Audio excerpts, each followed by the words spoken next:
हम बात करेंगे फर्स्ट ऑर्डर रिएक्शन की एडवांस लेवल की। मतलब आपने जो पहले पढ़ा था सिंपल की first order, zero order, second order, वो एक अलग कॉन्सेप्ट था। हमारे सिलेबस में केवल जो मेंशन है वो फर्स्ट ऑर्डर दिया गया है। इसके अंदर हमें फर्स्ट ऑर्डर की पूरी डेप्थ नॉलेज होनी चाहिए। तो मैंने कहा हम लोग अगर फर्स्ट ऑर्डर प्रेशर और वॉल्यूम के टर्म में करने लगे तो हमने कहा एक इक्वेशन लिखते हैं समझाने के लिए। मान लीजिएगा ए से आपका 2b और यहां पर आपका 3c बना। ये मानते हो कि आपने पहले ही मेंशन कर दिया कि सभी लोग आपके गैस बने हुए हैं। मैंने कहा ठीक है। और अगर t इक्वल टू 0 पर देखा जाए तो रिएक्शन स्टार्ट करने से पहले मुझे अगर गैस है और मैं इसको एक आइडल गैस की तरह ट्रीट करने लगूं तो क्या बोलूं पीवी इक्वल टू बोलूंगा एनआरटी। जैसे आपने बोला पीवी इक्वल टू एनआरटी तो मैं क्या बोलता हूं P equal to N upon V into R T.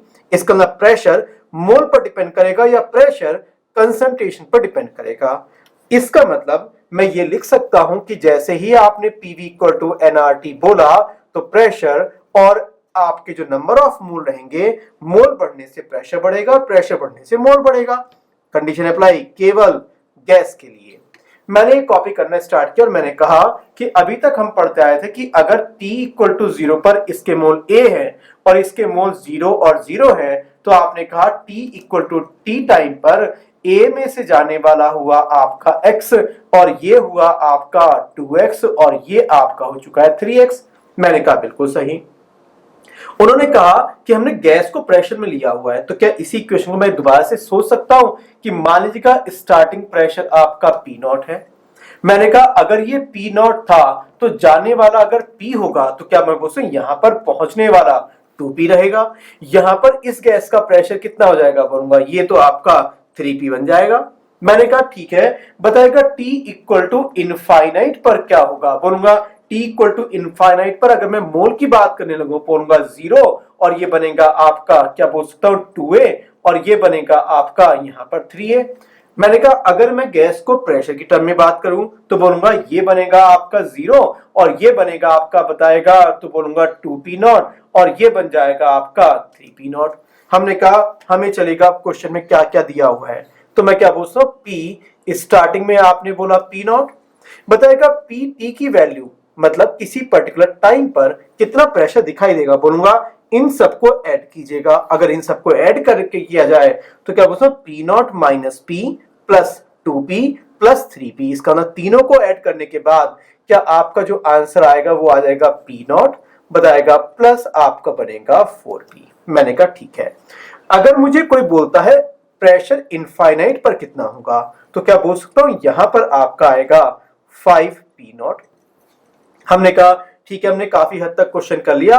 अब हम बात करते हैं कांस्टेंट की मतलब रेट कांस्टेंट की। तो रेट कांस्टेंट के अकॉर्डिंग क्या मैं बोलता हूं k का फॉर्मूला था 1 अपॉन टी एल एन और ये बन जाएगा आपका a अपॉन एटी। ये एटी क्या था एटी टाइम t पर नंबर ऑफ मोल थे या टाइम t पर आपका रिएक्टेंट के नंबर ऑफ मोल थे तो बोलूंगा ये रिएक्टेंट के नंबर ऑफ मोल है। मैंने कहा ठीक है। अगर आपको ये ज्यादा क्लियर हो गया तो मैंने कहा इसका मतलब 1 अपॉन टी और ये बन जाएगा ln a upon a minus X. मैंने कहा a minus x total mole नहीं है, a माइनस एक्स वो मोल है जो केमिकल a के हैं, चेक कीजिएगा। मैंने कहा ठीक है। उन्होंने कहा क्वेश्चन को चेंज कीजिएगा। मैंने कहा क्वेश्चन को चेंज कैसे करना है तो उन्होंने कहा 1 अपॉन टी ln मैं इस a को निकला है इन टर्म्स ऑफ मान लीजिएगा आपको क्वेश्चन वाला केवल दो डेटा देता है एक तो pt और एक p इनफाइनाइट। अगर ये डेटा दिया जाए तो क्या आप a की वैल्यू निकाल सकते हैं। मैं बोलूंगा a की वैल्यू क्या होगी a की वैल्यू होगी p नॉट। तो मैंने कहा इस पर्टिकुलर थ्योरी से अगर देखा जाए तो इसका मतलब बनेगा p not upon p not minus p। Observe कीजिएगा जैसे जैसे आपने मोल लिखा था वैसे ही आपने प्रेशर लिखा। मैंने कहा ठीक है। उन्होंने कहा अगर ये ठीक है तो पॉज कीजिएगा समझिएगा और समझने के बाद मैंने कलर कोड चेंज किया। उन्होंने कहा पी नॉट नहीं दिया आपको, पी इनफाइनाइट दिया और पीटी दिया है। तो बताएगा पी नॉट मुझे कहां से पता चल जाएगा। पी नॉट की वैल्यू क्या लिख सकता हूं P infinite divide by 5। Observe करते रहिएगा। मैंने कहा ठीक है ये तो थोड़ा बहुत समझ में आ गया तो मैं क्या ये भी लिख सकता हूं p infinite divide by 5 minus P की वैल्यू आप कहां से लिख सकते हैं? क्या मैं P की वैल्यू लिख सकता हूं? आपका बताते रहेगा। P की वैल्यू लिखी जाएगी आपका PT minus P not divide by आपका आएगा 4 और बाद में फिर से आप रिप्लेस कर दीजिएगा P नॉट को P इनफाइनाइट से। और इस टाइप से आपको जो क्वेश्चन वाला PT और P इनफाइनाइट देगा आप उससे K की वैल्यू निकाल सकते हैं। तो हमें छोटी सी चीज याद रखनी है कि हमें कोई फॉर्मूला याद नहीं करना, क्योंकि ये फॉर्मूला तुरंत बदल जाएगा अगर आपने लिख दिया A gives 2B plus 5C, क्योंकि मैंने तो ये 3C लिखा हुआ है। तो हमने कहा चलेगा एक क्वेश्चन करते हैं हम लोग थियोरेटिकल, जिससे हमें पता चले किस टाइप के क्वेश्चन आते हैं और मेरा काम रहेगा आपको फंसाना पूरा। तो हमने कहा एग्जाम्पल नंबर 1 में हमें बोला गया कि आपके पास एक इक्वेशन है, एग्जाम्पल नंबर 1 है, तो मैंने यहाँ पे 2, 3 नहीं लिया। मैंने कहा एक केमिकल A जो कि B प्लस C में कन्वर्ट हो रहा है और ये मानते हो कि सब लोग गैस है। मैं आपको अलग से बता रहा हूँ ये, अदरवाइज बहुत से लोग बोलेंगे जी अलग से क्यों बता रहे हो, तो ठीक है भाई, उनके लिए क्वेश्चन में गिवन है कि ये सब लोग गैस हैं, अब तो ठीक है। तो मैंने कहा अगर ये पर्टिकुलर लैब में काम किया जाए तो आपको केवल 2 प्रैक्टिकल पता है। मैंने कहा कौन कौन से? बोलेगा टी टाइम पर उस कंटेनर में टोटल प्रेशर, जिसको मैं बोलूंगा P2, और कंटेनर में इनफाइनाइट टाइम पर वो बनेगा आपका P3। तो मुझे जो आंसर देना है वो केवल 2 पर्टिकुलर के साथ देना है, एक तो P2 और एक P3। मैंने कहा ठीक है, अगर मैं इसको सॉल्व करने की ट्राई करता हूं तो मैं क्या बोल सकता हूं, जब आपने जैसे ही बोला A कन्वर्ट हो रहा है B प्लस C में, तो T इक्वल टू 0 पर अगर मैं इसे P नॉट मानता हूं तो क्या बोलूंगा 0 0, और अगर P नॉट में से P चला गया तो बोलूंगा ये कितना बनेगा, बोलूंगा ये भी P बनेगा और ये भी P बनेगा। कंटेनर में आपको बताएगा टोटल प्रेशर कितना फील होगा टी टाइम पर, बोलूंगा तीनों को ऐड कर दीजिएगा। जब आपने तीनों को ऐड कर दिया तो आपका जो वैल्यू आया वो आया P नॉट प्लस P, सोचते रहिएगा। और जब पर्टिकुलर टाइम T की बात हो गई और अगर आप इनफाइनाइट की बात करने लगे तो क्या बोल सकता हूं, पूरी गैस आगे चली जाएगी। अगर पूरी गैस आगे चली जाएगी तो ये भी बनेगा P नॉट और ये भी P नॉट, इसका मतलब P इनफाइनाइट पर आपका फॉर्मूला बनेगा क्या बोल सकते हो, 2P नॉट बनेगा। मैंने कहा बिल्कुल सही। यहां पर हम थोड़ा रफ काम करेंगे। हम बात करते हैं स्टार्टिंग से, जब हमने बोला था फर्स्ट लॉ, हम बात करते हैं स्टार्टिंग से जब हमने बोला था फर्स्ट ऑर्डर रिएक्शन, और फर्स्ट ऑर्डर रिएक्शन ने बोला था कि K की value 1/T ln A/A minus x होती थी। ये तो याद होना चाहिए आपको। हमने कहा जी इस पर्टिकुलर में क्या होता है, तो उन्होंने कहा इसका मतलब जाएगा 1/T ln A का मतलब इनिशियल का मतलब लिखा जाएगा P नॉट अपॉन बनेगा रिएक्टेंट कितना बच गया, बोलूंगा P नॉट माइनस P। उन्होंने कहा आपको ना तो P नॉट पता ना आपको P पता, आपको क्या पता है, बोलूंगा एक तो T टाइम पर P2 पता है और इनफाइनाइट टाइम पर ये पता है। क्या मैं इसको दोबारा से चेंज कर सकता हूं 1/T और ये बन जाएगा ln। क्या बताएगा यहां से P नॉट की वैल्यू निकाली जा सकती है।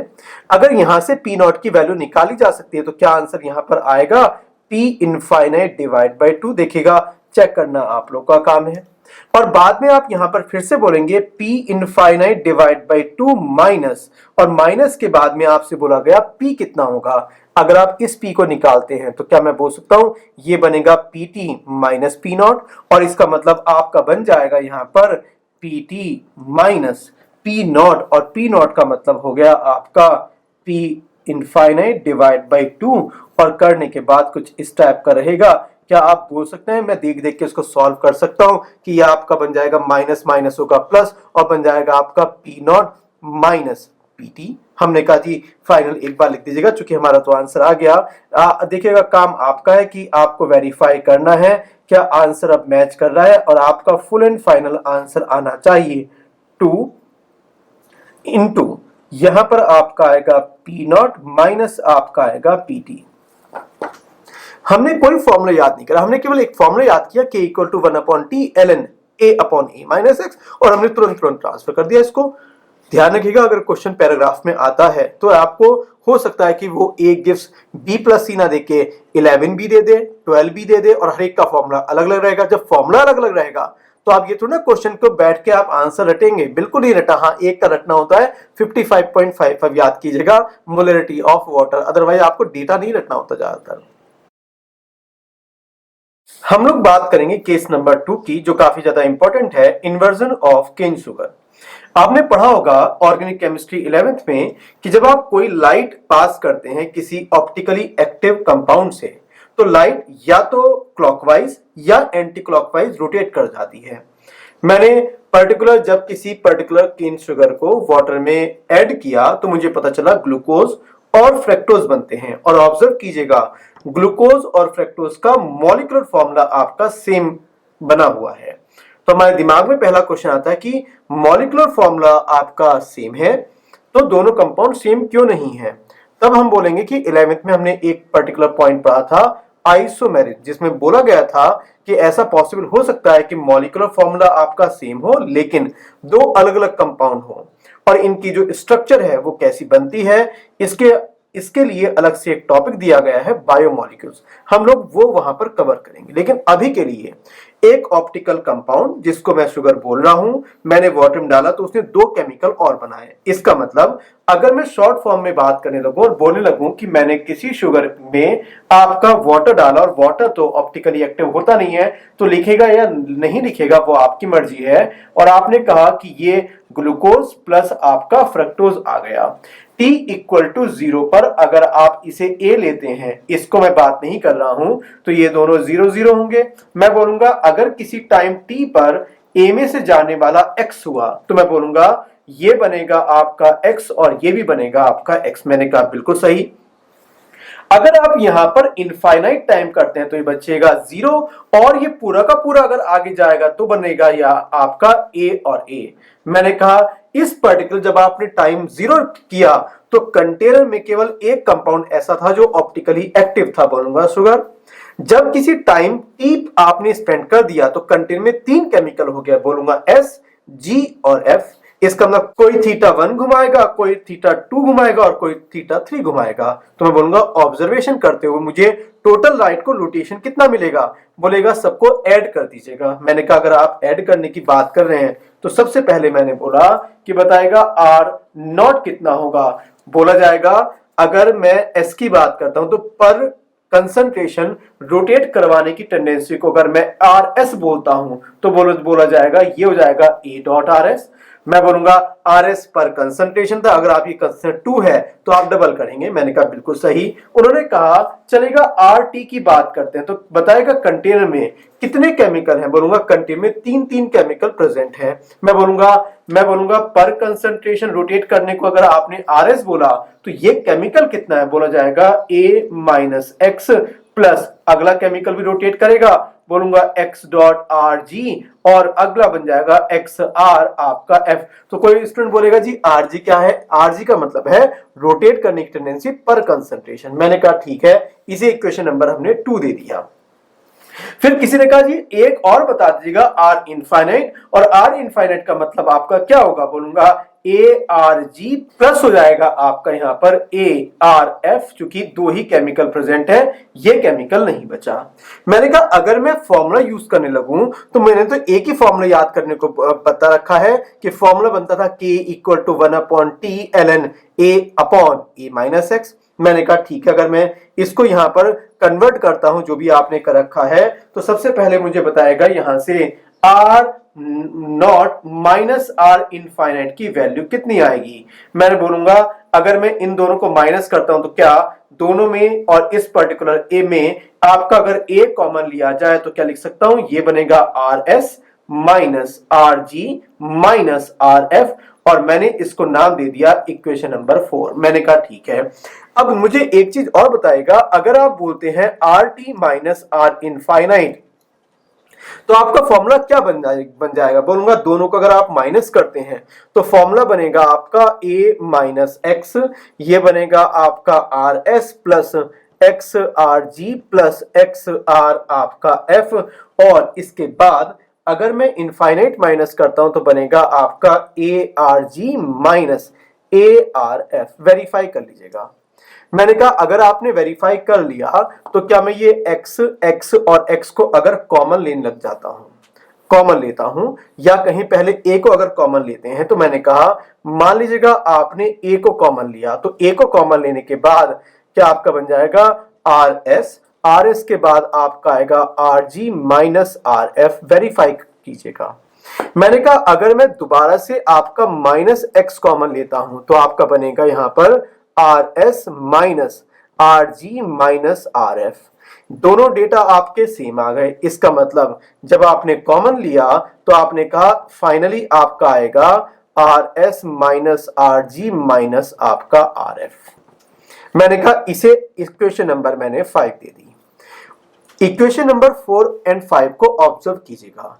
जब आप इन दोनों को डिवाइड करेंगे तो आपको क्या ऐसा लगेगा, ये डेटा इससे कैंसिल हो जाएगा और आप फाइनली बोलेंगे R not minus R infinite upon RT minus R infinite की value A upon A minus X आएगी, चूंकि बाकी डेटा कैंसिल हो चुका है।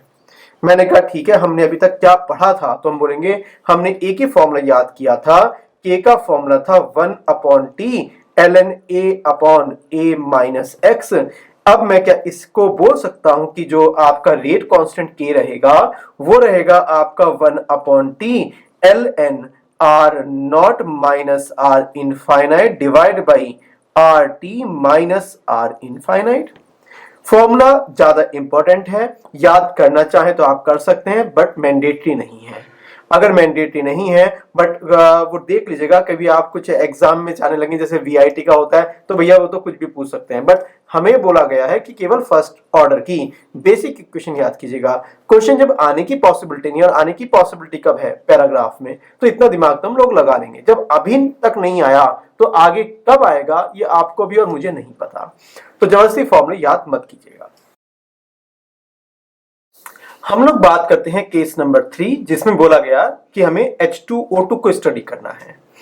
तो ध्यान रखिएगा जो H2O2 होता है, जिसमें कई बार आपने रेडॉक्स चैप्टर में इंट्रोड्यूस किया होगा वॉल्यूम स्ट्रेंथ ऑफ H2O2।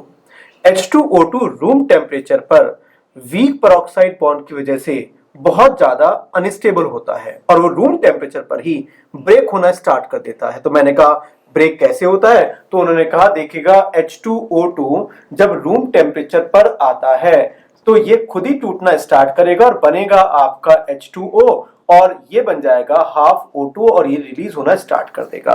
और जब हमने इसको देखा तो ये फर्स्ट ऑर्डर रिएक्शन मिल गई। तो इसका मतलब ये याद भी करना है कि H2O2 और रेडियोएक्टिव रिएक्शन दोनों की दोनों फर्स्ट ऑर्डर रिएक्शन होती हैं।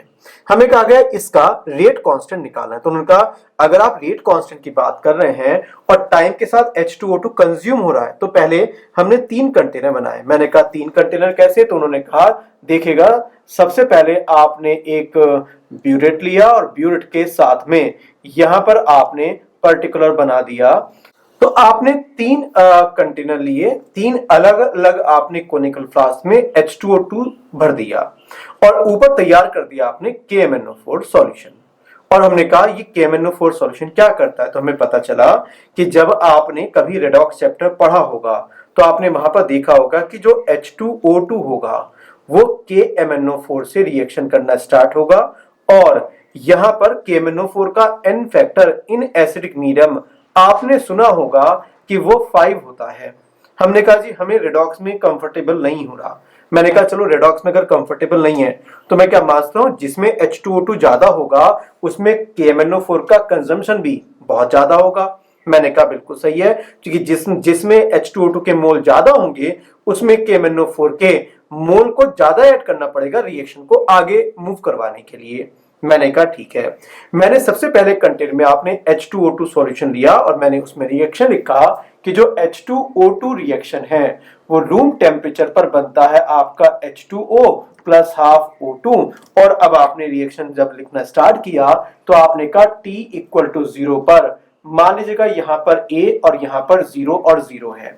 इसका मतलब जब मैंने पहला टाइट्रेशन किया जिसको मैं T इक्वल टू 0 बोल रहा हूं तो मैंने कहा टाइम आपका स्टार्ट नहीं किया था और जब मैंने तुरंत यहां पर रिएक्शन की तो मैं बोलूंगा H2O2 के आपके नंबर ऑफ मोल A हैं तो KMnO4 का जो कंजम्पशन होगा वो बहुत ज्यादा हो जाएगा। मैंने कहा ठीक है।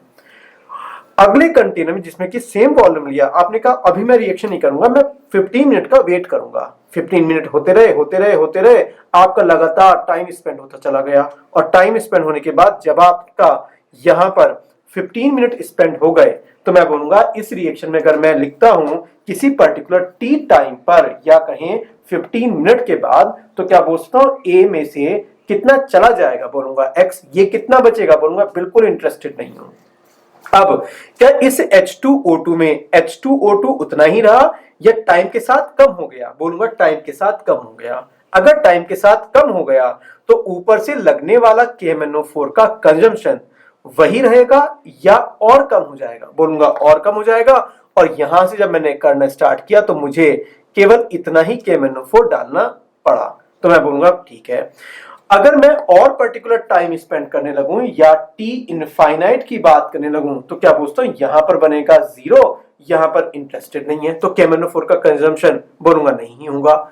इसका मतलब आपने अगर इनफाइनाइट टाइम कर दिया तो कंजम्पशन नहीं होगा। मैंने कहा ठीक है एक 15 मिनट और ले लीजिएगा, मैंने कहा ठीक है अगर आप यहां पर लेते हैं तो बोलूंगा KMnO4 का कंजम्पशन और कम होगा, तो मैंने इसको हटाया और कहा कि ठीक है मैं यहां पर a माइनस वाई कर देता हूं। इसका मतलब जैसे जैसे आपका टाइम स्पेंड हो रहा है कंटेनर में H2O2 कम हुए, कंटेनर में H2O2 कम हुए तो आपका KMnO4 का कंजम्पशन भी क्या हो जाएगा, कम हो जाएगा। तो मैंने यहां पर फिर एक कंक्लूड किया कि वॉल्यूम जो KMnO4 का होगा वो डिपेंड करता है H2O2 के नंबर ऑफ मोल या कंसंट्रेशन पे। जिस केमिकल में H2O2 ज्यादा होगा KMnO4 का कंजम्पशन ज्यादा होगा। टाइम आपने होल्ड कर दिया तो लगातार H2O2 H2O बन गया और O2 बन गया। इसका मतलब कंटेन में H2O2 कम हुआ, H2O2 कम हुआ तो KMnO4 का कंजम्पशन भी कम हुआ। इसका मतलब जो आप लैब में काम कर रहे हो स्टैंडर्ड KMnO4 के साथ में वो कितना कंज्यूम होगा वो डिपेंड करता है कंटेन में कितना केमिकल H2O2 बचा है। मैंने कहा हमें रेट कांस्टेंट कैसे निकालना है, तो हमने कहा रेट कांस्टेंट का मतलब होगा K equal to 1/T ln A/A minus x। हम लोग यही पढ़ते आए हैं। मैंने कहा कि जो मोल है या कंसंट्रेशन वो KMnO4 पर डिपेंड करेगा, तो क्या इसी फॉर्मूले को मैं दोबारा से लिख सकता हूं, आप लोगों का सपोर्ट चाहिए। 1/T ln, हाँ जी, volume of KMnO4 at time equal to 0। Starting में अगर ये पर्टिकुलर H2O2 निकालने हैं तो बोलूंगा स्टार्टिंग में आपने कितना KMnO4 कंज्यूम करवाया वो निकाल देगा, volume of KMnO4 at T equal to 0। मैंने कहा ठीक है। क्या मैं बोल सकता हूं टाइम के साथ ये पर्टिकुलर डेटा अगर कम होगा तो ये भी कम होगा, तो बताएगा A माइनस क्या होगा, बोलूंगा A माइनस एक्स का मतलब टाइम T पर। तो मैं दोबारा से चेंज करूंगा और लिखूंगा यहां पर volume of KMnO4 at time T। इसका मतलब H2O2 कितना बचा है कंटेनर में ये निकालने के लिए आपने कहीं ना कहीं बोल दिया ऊपर ब्यूरेट में कितना KMnO4 है। रीडिंग निकालेगा, ये निकालेगा, ये निकालेगा, बात एक है। आप उल्टे चलेंगे तो आपको पता चलेगा कि आपने K निकाल दिया। तो हमें ये जो H2O2 है बहुत आराम से करना है, छोटी सी चीज है, जितना ज्यादा H2O2 होगा उतना ही ज्यादा आपका KMnO4 कंज्यूम होगा, खत्म। हम लोग बात करते हैं अगला केस नंबर 4 जो बना हुआ है वो हाइड्रोलिसिस ऑफ एस्टर्स। तो हमने सबसे पहले इस क्वेश्चन को करने से पहले आपने सबसे पहले एक कोनिकल फ्लास्क लिया और इस कोनिकल फ्लास्क में आपने केमिकल भरा है जो कि आपका है यहाँ पर CH3COO और C2H5। मैंने कहा ठीक है, और रिएक्शन इजीली हो जाए आपके वाटर डालने के बाद हाइड्रोलिसिस, तो आपने यहां पर एक केमिकल और डाल दिया। मैं बोलूंगा यहां पर डाल दिया आपने H पॉजिटिव और आपने कहा अगर आप इसकी बात करने को इसमें वाटर ऐड किया है तो ये दोनों रिएक्शन आगे मूव करना स्टार्ट करेंगी। मैंने कहा अगर मूव करती हैं तो रिएक्शन कैसे कैसे गवर्न होगी, तो मैंने कहा देखिएगा टाइम जब आपने 0 लिया था तो ये अमाउंट था A, इंटरेस्टेड नहीं हूं, तो ये इंटरेस्टेड नहीं है, स्टार्टिंग में दोनों 0-0 रहेंगे। मैंने कहा ठीक है। अगर आप टाइम T लगाते हैं तो A में से जाएगा आपका X। मैंने कहा ये भी आपका बनेगा X और ये भी आपका X बनेगा, जिसे लिखना बेकार है। और आपसे अब बोला गया कि आपको बताना है कि जो रिएक्शन है वो फर्स्ट ऑर्डर की है लेकिन उसका रेट कांस्टेंट निकालना है। हमने कहा अगर रेट कांस्टेंट निकालना है तो आपने जो प्रैक्टिकल तैयार किया था इसी में आपने बोला कि मैं अलग अलग टाइम पर यहां पर NaOH डालता रहूंगा। इसका मतलब आपने क्या काम किया, 3 कोनिकल फ्लास्क लिए। पहले में आपने सडनली डाल दिया, थोड़ी देर में 15 मिनट डाला और थोड़े में 30 मिनट डाले, और आपने ऑब्जर्व किया कि उस पर्टिकुलर टाइम इंटरवल पर कितना केमिकल आपका CH3COO C2H5 प्रेजेंट है। मैंने कहा अगर मैं क्वेश्चन करता हूं तो हमें बेसिक इक्वेशन क्या पता है, तो मैं बोलूंगा बेसिक इक्वेशन हमें पता है K = 1/T ln A/A-X। ये हमारी बेसिक इक्वेशन है। हमने कहा जी ये केमिकल हम कैसे आइडेंटिफाई करेंगे, तो उन्होंने कहा देखिएगा जब आप लैब में जाएं तो आप टाइम = 0 पर आपने NaOH डाल दिया। मैंने कहा अगर मैं NaOH डालता हूं तो ये तो एसिड नहीं है, इसका मतलब जो NaOH है वो जो कंज्यूम होगा वो किसको लेके रिएक्शन करेगा, बोलूंगा H पॉजिटिव, और ये H पॉजिटिव रिएक्टेंट है या कैटलिस्ट है, मैं बोलूंगा कैटलिस्ट है। इसका मतलब क्या मैं बोल सकता हूं, वॉल्यूम ऑफ NaOH जो आप टाइम = 0 पर ऐड करेंगे, वो जो आप न्यूट्रलाइजेशन रिएक्शन करेंगे वो केवल किसको कंज्यूम करेगा, बोलूंगा जितने H पॉजिटिव होंगे उतना ही मुझे NaOH को ऐड करना पड़ेगा, क्योंकि एक एसिड और दूसरा बेस आपस में रिएक्शन कर जाते हैं। हमने कहा चलेगा, हमने कुछ टाइम T स्पेंड कर दिया। अब जब टाइम आपने स्पेंड किया तो बताएगा इस कंटेनर में कितने एसिड होंगे, बोलूंगा एक तो कैटलिस्ट होगा, और क्या T टाइम पर ये भी केमिकल बना होगा, क्या ये भी एसिड है। इसका मतलब अगर टाइम स्पेंड किया जाए T टाइम, तो उस टाइम के बाद आपके इस कंटेनर में 2 एसिड मिलेंगे, पहला कैटलिस्ट का एसिड, दूसरा CH3COOH। इसका मतलब मैं अगर यहां पर लिखता हूं वॉल्यूम ऑफ NaOH किसी टाइम T पर ऐड करते हैं, तो मैं बोलूंगा कि सबसे पहला तो आपका कंज्यूम करेगा वो H पॉजिटिव, और उसके बाद जो इस केमिकल ने क्रिएट किया है दूसरा एसिड वो इसको भी कंज्यूम करना स्टार्ट करेगा, जिसकी वैल्यू रहेगी X। लिख देता हूं ये कहां से आया है, CH3COH। हमें बोला गया था कि हमें T ln A/A-X निकालना है। क्या मैं बता सकता हूं A और A-X कैसे निकाल सकता है, सोचिएगा A क्या चीज आएगी, तो कोई बात नहीं, आपने एक रिएक्शन और ले ली और आपने कहा T इनफाइनाइट, और जैसे आपने T इनफाइनाइट बोला तो ये कितना बचेगा, बोलूंगा 0। ये कितना बनेगा, बोलूंगा A, इसकी इंफॉर्मेशन नहीं है। तो अब जब आप इस पर्टिकुलर रिएक्शन के बाद होने के बाद NaOH को ऐड कर रहे हैं, तो मैं बोलूंगा मुझे T इनफाइनाइट पे बताएगा कितना NaOH डालना पड़ेगा टाइम = इनफाइनाइट। तो मैं बोलूंगा देखिएगा ये पूरा केमिकल खत्म हो चुका है, ये पूरा केमिकल खत्म होने के बाद एसिड बन चुका है। इसका मतलब जो टाइट्रेशन करने के लिए आप NaOH ऐड करोगे वो पहले तो जाएगा कैटलिस्ट पर रिएक्शन करने, तो मैंने यहां पर लिखा कैटलिस्ट, मैंने कहा ठीक है, प्लस दूसरा केमिकल जो NaOH है वो जाएगा जो इसने क्रिएट किया था एसिड का, मतलब CH3COH। इसका मतलब यहां पर आप लिखेंगे +A, और ये एक कहां से आया, बोलूंगा इनफाइनाइट टाइम के बाद जो केमिकल CH3COH बना था उसने थोड़ा सा NaOH को रिएक्शन करनी स्टार्ट कर दी।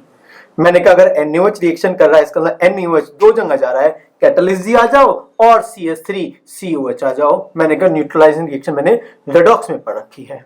मैंने कहा भाई मैं तो अपना बेसिक फॉर्मूला याद कर रहा हूं। उन्होंने कहा बेसिक फॉर्मूला अगर आप याद कर रहे हो तो क्या पूछता हूं 1/T ln, क्या बता सकते हैं ऊपर में कुछ A आ सकता है क्या, बताएगा ये A कैसे निकाला जाएगा। तो मैं क्या बोल सकता हूं, volume of NaOH at time infinite में अगर आप वॉल्यूम माइनस कर देते हैं 0 पर, ये वॉल्यूम किसका है, बोलूंगा वॉल्यूम का मतलब हुआ वॉल्यूम ऑफ NaOH, क्योंकि आप चेक कर रहे हैं NaOH डाल के कितना कंटेनर में एसिड बना हुआ है। बताएगा A-X कैसे आ सकता है, तो मैं क्या लिख सकता हूं, V इनफाइनाइट माइनस VT। इस टाइप से मैं पर्टिकुलर अलग अलग इंटरवल टाइम पर, और कौन कौन से टाइम इंटरवल होंगे, 0 मतलब इनिशियली, किसी टाइम 15 मिनट 20 मिनट जो भी आप मानने लगे, और इनफाइनाइट मतलब बहुत ज्यादा टाइम होने के बाद में। तो आपको 3 टाइम इंटरवल पर वॉल्यूम चाहिए जो NaOH होगा, और आप उस पर्टिकुलर से हाइड्रोलिसिस ऑफ एस्टर का रेट कांस्टेंट निकाल सकते हैं। फर्स्ट ऑर्डर चल रहा है अभी, और कौन सा केस आया? केवल केस नंबर 4। अभी लगभग मोर देन 4 केसेस और बचे हैं। हम लोग बात करेंगे दोबारा से फर्स्ट ऑर्डर रिएक्शन, जिसमें कि हमने बेसिक इक्वेशन पढ़ी थी कि ए आपका कोई कंपाउंड प्रोड्यूस करता है जिसे आप प्रोडक्ट बोल रहे हैं। मैंने कहा ठीक है, ये हम पहले से पढ़ते आए हैं। चैप्टर को डिफिकल्ट करने के लिए आपने यहां पर लगा दिया एन। आप चेक कीजिएगा, जितनी भी अभी तक रिएक्शन लिखवाई गई हैं वहां पर कभी भी Na नहीं लिखवाया था, आपको ऑलवेज ए लिखवाया था। हमने कहा ठीक है। और अगर हम बात करें रेट ऑफ रिएक्शन की, तो रेट ऑफ रिएक्शन का फॉर्मूला बनेगा माइनस क्या दोस्तों, dA divide by dt equal to, और इक्वल टू से पहले यहां पर आपको 1/n लगाना होगा। चैप्टर के बिल्कुल स्टार्टिंग में हमने कवर किया था, और हम इसको बाद में बोलेंगे। ये बन जाएगा k a raise to power 1, और आप बोलेंगे 1 क्यों लिखा? बोला जाएगा हम लोग फर्स्ट ऑर्डर पढ़ रहे हैं। मैंने कहा ठीक है। मैं बोलूंगा यहां पर k क्या है? बोलेंगे आप k तो रेट कांस्टेंट है। मैं बोलूंगा बिल्कुल सही बताया आपने। हमने फिर से चेंज कर दिया, और चेंज करने के बाद हमने लिखा माइनस dA अपॉन आपका बनेगा dt, और ये बन जाएगा आपका, यहां पर आएगा n, ये बनेगा k, और ये बन जाएगा आपका a। किसी गिवन रिएक्शन के लिए n आपका कांस्टेंट है, ये k टेम्परेचर डिपेंडेंट कांस्टेंट है। दोनों कांस्टेंट कांस्टेंट जब आपस में मल्टीप्लाई होंगे तो एक नया कांस्टेंट बनाएंगे, और मैंने कहा इस नए कांस्टेंट को अगर मैं k1 बोलता हूं तो k1 की वैल्यू हो जाएगी n डॉट k, और बाद में मेरी जो इक्वेशन बनेगी वो बन जाएगी minus dA upon dt equal to, यहां पर बनेगा आपका k डैश, और ये बन जाएगा आपका a। ध्यान रखिएगा, इस टाइप का एक न्यूमेरिकल हम लोग पहले कर चुके हैं। हमने कहा कि अब दो हमारे पास के आ चुके हैं, इनका नामकरण करते हैं। हमने कहा इस के को क्या बोलेंगे? के आया था ये स्टार्टिंग में, और ये था रेट ऑफ रिएक्शन। इसका मतलब ये रहेगा आपका रेट कांस्टेंट। फिर किसी ने पूछा ये क्या होगा? बोलूंगा ये भी होगा rate constant for disappearance of chemical A. Check कीजिएगा, क्योंकि आपको पहले बताया था चैप्टर स्टार्टिंग में कि जब आप स्टोइकियोमेट्री से डिवाइड करते हैं तो बनता है रेट ऑफ रिएक्शन, डिवाइड नहीं करते तो बनता है रेट ऑफ डिसअपीयरेंस। अगर माइनस की जगह प्लस हो जाएगा तो आप बोलते थे रेट ऑफ अपीयरेंस। तो जब जब आपको कभी फर्स्ट ऑर्डर रिएक्शन दी जाए तो आपको रेट कांस्टेंट यही दिया जाता है। ध्यान रखना, ये काफी ज्यादा इंपॉर्टेंट है। आपको रेट कांस्टेंट नहीं दिया जाता, आपको rate constant for disappearance of reactant दिया जाता है। बहुत से लोग बोलेंगे हमने तो आज तक इस टाइप के क्वेश्चन नहीं करे, नहीं किए, तो वो आपका फॉल्ट है। जबकि अगर मैं पिछले 5 या 4 लेक्चर पीछे जाने लगूं तो इस पर एक क्वेश्चन आपको करवाया गया था। हमने कहा कोई बात नहीं, अगर हम इसको ध्यान से देखें, क्या है आपको फर्स्ट ऑर्डर रिएक्शन दिखाई दे रही है? अगर ये आपको फर्स्ट ऑर्डर रिएक्शन दिखाई दे रही है तो मैं क्या इसका फॉर्मूला बोल सकता हूं? K1 का फॉर्मूला बनेगा, हमने सब कुछ पहले से पढ़ रखा है, 1/T ln क्या बोलता है? A upon A minus x. हम क्या इसी फॉर्मूले को फिर से लिख सकते हैं कि K1 की वैल्यू रहेगी आपको 1/T, ये बनेगा ln A स्टार्टिंग में divide by A at time T concentration. केवल इस पॉइंट को, केस नंबर 5 को समझाने का पॉइंट ये था कि जिसको आप बार बार के बोल रहे हैं, वो आपने पहले से ही एज्यूम कर लिया कि वो रेट कांस्टेंट नहीं है, rate constant for disappearance of reactant बना हुआ है। केवल ये पॉइंट आपका इंपॉर्टेंट होते हुए, तो जब हम लोग एडवांस की तैयारी करेंगे, वो भी केवल इंजीनियरिंग वाले, मेडिकल वाले नहीं, केवल इंजीनियरिंग वाले, तब हमें पता चलेगा कि जब पैरेलल और सीक्वेंशियल पढ़ते हैं तो उसमें कैसे कैसे के वेरी करेगा। इसे 2-3 बार लिख के आप एक बार चेक कीजिएगा, जब चेक करें तभी अगले स्टेप में जाएं, अदरवाइज अगला टॉपिक पूरा ऊपर से चला जाएगा। हम लोग बात करेंगे अब पैरेलल रिएक्शन की, और ये मानते हुए कि दोनों पैरेलल जो रिएक्शन रहेंगी वो आपका रहेगा फर्स्ट ऑर्डर रिएक्शन। तो हमने स्टार्ट करते हुए लिखा कि मान लीजिएगा एक पर्टिकुलर रिएक्टेंट A जो कि थोड़ी देर के बाद एक केमिकल B प्रोड्यूस कर रहा है, और एक केमिकल और है जो वो प्रोड्यूस कर रहा है, जिसको मैंने अभी टाइम बीइंग के लिए मान लीजिएगा आपने C बोल दिया। अगर मैं ये मान के चलता हूं कि T इक्वल टू 0 पर आपका ये केमिकल A मोल है और ये आगे जाना स्टार्ट कर देता है, तो मैं बोलूंगा कि ए में से जाने वाला होगा x मोल, या मान लीजिएगा ये मैं 5 मोल आगे जा रहा हूं, अगर 5 मोल आगे जा रहा हूं तो ए से कोई केमिकल बी बनेगा, कोई केमिकल सी बनेगा। इसका मतलब 5 मोल में से थोड़ा सा अमाउंट ये बन जाएगा बी, मैं मान सकता हूं कि 3 मोल बन रहा है। अगर ये 3 बनेगा तो दूसरा आपका बोल सकता हूं 2 बनेगा, अगर टोटल 5 मोल आगे जा रहा है। इसी चीज को मैंने यहां पर लिखा आपने कि मान लीजिएगा बाद में कुछ टाइम के बाद ये बना y और ये आपका बन चुका है z। क्या मैं इस रिएक्शन को तुरंत बोल सकता हूं कि जो जाने वाला अमाउंट था वो था आपका x, और x की वैल्यू जो होगी वो होगी y प्लस आपका बन जाएगा z। आराम से सोचते रहिएगा। मैंने कहा जी मैं कांस्टेंट की बात करूंगा, रेट कांस्टेंट, तो मैंने इसको नाम दिया k1 और यहां पर दिया आपने k2। हमने कहा चलेगा और आगे चलते हैं, तो उन्होंने कहा बताएगा रेट अगर बात करने लगे इसको आप डिफरेंशिएट कर दीजिएगा। अगर आप इसे डिफरेंशिएट करते हैं विद रिस्पेक्ट टू टाइम तो इक्वेशन बनेगी आपकी dx divide by dt equal to बन जाएगा यहां पर dy अपॉन dt, और फिर बन जाएगा आपका यहां पर dz अपॉन dt। तो हमने कहा ये dx अपॉन dt क्या है, ऑब्जर्व कीजिएगा साइड में लिख रहा हूं, क्या मैं बोलता हूं dx अपॉन dt है कि x कितना जा रहा है, वो केमिकल है आपका A। अगर ये केमिकल बना हुआ है तो मैं क्या पूछता हूं, ये है आपका rate of disappearance of chemical A। Chemical A कितना आगे चला गया डिवाइड बाई कितने टाइम में चला गया। मैंने कहा ठीक है। ऑब्जर्व कीजिएगा अगर आपसे कोई बोलता है dy अपॉन dt तो क्या मैं बोलता हूं ये है आपका रेट ऑफ अपीयरेंस, B किस रेट से क्रिएट हो रहा है, बोलूंगा रेट ऑफ अपीयरेंस हो चुका है ये केमिकल B का, जिसको हमने बोल दिया dy अपॉन dt। और अगर आप इस छोटी सी इक्वेशन को देखते हैं तो क्या बोल दूंगा B का जो बनना है वो डिपेंड करता है K पर और A पर, क्योंकि ये दोनों फर्स्ट ऑर्डर रिएक्शन है। क्या मैं इसी को लिख सकता हूं कि आपका रहेगा इसको केवल सिंगल इक्वेशन मानते हुए K1 और ये बन जाएगा A रेज टू पावर 1, चूंकि फर्स्ट ऑर्डर रिएक्शन है। सोच लीजिएगा आराम से, कोई दिक्कत नहीं है। क्या मैं दोबारा से बोल सकता हूं कि आपका dz अपॉन dt की जो वैल्यू रहेगी वो रहेगी rate of appearance of chemical C, check कीजिएगा, और ये बन जाएगा अगर मैं इस छोटी सी इक्वेशन को बोलता हूं तो बोलूंगा रेट कांस्टेंट इनटू A। तो मैंने इसको फिर से लिखा और इसको मैंने बोला K2 और ये बन गया concentration A raise to power 1। इसका मतलब जो आपका B केमिकल और C केमिकल है वो A पर डिपेंड कर रहा है और A का ऑर्डर कितना है, बोलूंगा 1।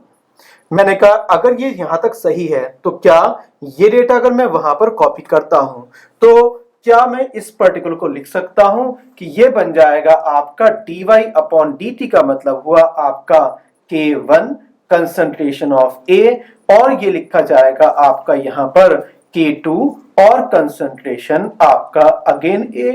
क्या मैं इसको थोड़ी देर में सॉल्व करते हुए लिख सकता हूं क्या यहां पर K1 प्लस आपका K2 और यहां पर हो जाएगा कंसंट्रेशन ऑफ A, और ये बन गया आपका dx डिवाइड बाई dt। और अगर मैं यहां पर देखने लगूं तो मेरा फॉर्मूला बन जाएगा K1 प्लस K2 और बनेगा आपका A माइनस x, और ये बन जाएगा dx अपॉन dt। अच्छा नहीं लग रहा, और अगर आप अच्छा लगाना देखने लगे तो क्या K1 और K2 जब दोनों कांस्टेंट है जो कि रेट कांस्टेंट है, क्या मैं अपनी तरफ से लिख सकता हूं यहां पर लिखा जाएगा K नेट, और K नेट की वैल्यू आएगी K1 प्लस K2।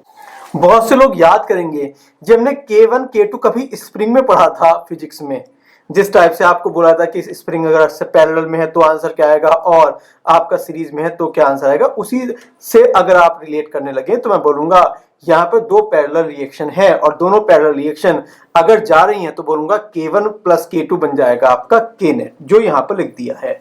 ये मैं बॉक्स में बंद कर देता हूं कि कम से कम ये याद होना चाहिए, और जैसे ही आपने इसको बोला याद होना चाहिए तो इक्वेशन बन गई आपकी dx upon dt equal to क्या बोल सकता हूं, ये बन जाएगा आपका K नेट और ये बन जाएगा A माइनस एक्स। चेक कीजिएगा क्या आपको ऐसा लग रहा है कि ये फर्स्ट ऑर्डर रिएक्शन बन गई जो कि हम पहले पढ़ चुके हैं। और यहां पर जो आपका K नेट की वैल्यू आएगी इंटीग्रेशन करने के बाद, क्या मैं बोल सकता हूं मेरी वैल्यू आएगी 1/t ln a divide by AT। पहले से पढ़ते आए हैं, बस इतना याद रखना है जो हमारी फर्स्ट ऑर्डर रिएक्शन है, अब हमें के नहीं लिखना, के नेट लिखना है, क्योंकि दो रिएक्शन एक साथ चल रही हैं, जिसको हमने पैरेलल रिएक्शन बोल दिया। इसी को अगर आप दोबारा से ऑब्जर्व करने लगे तो मैं क्या यहां पर ये भी लिख सकता हूं कि जो AT रहेगा वो रहेगा a e raise to power minus, और माइनस में के कौन सा आएगा बोलूंगा, हम तो के नेट की बात कर रहे हैं, के नेट डॉट आपका आ जाएगा t। मैंने कहा ठीक है, ये AT क्या है बोलूंगा, AT का मतलब हुआ आपका a माइनस एक्स। मैंने कहा मुझे x निकालना है, मैंने कहा अगर आपको x निकालना है तो x की वैल्यू को क्या लिख सकता हूं यहां पर a माइनस एक्स। चेक कीजिएगा, a से a कैंसिल हुआ और आपका फाइनली x बच गया। मैंने कहा इसी को क्या मैं लिख सकता हूं, फॉर्मूला बन जाएगा a माइनस AT, और AT की वैल्यू मैं ऊपर निकाल चुका हूं, तो क्या मेरा फॉर्मूला बन जाएगा a माइनस, ऊपर से कॉपी करने के बाद a e raise to power minus के आपका यहां पर नेट, और ये डॉट t बचा, इसका मतलब इक्वेशन बन जाएगी a into 1 minus E raise to power minus आपका बनेगा यहां पर के नेट डॉट बन जाएगा आपका t। वेरीफाई करते रहिएगा, और मैंने इसको यहां पर बोल दिया इक्वेशन नंबर 1। ठीक है, अब कोई कहने लगे ये x अमाउंट वो है जो आगे गया है। कोई अगर मुझे बोल देता है कि हमें अब यहां पर y और z की वैल्यू निकालनी है, तो हमने कहा y और z की वैल्यू निकालनी है, तो आपने लिखा यहां पर y और डिवाइड आपने कर दिया x। अगर मैं इसी की वैल्यू निकालने लगता हूं तो मैं क्या इसको ये भी लिख सकता हूं dy अपॉन dt रहेगा, और x को मैं लिख सकता हूं यहां पर dx अपॉन dt रहेगा। मैंने कहा ठीक है, क्या कहीं पर आपको dy अपॉन dt का फॉर्मूला दिखाई दे रहा है, बोलूंगा dy अपॉन dt का फॉर्मूला हुआ आपका यहां पर k, और ये हुआ a रेज टू पावर 1।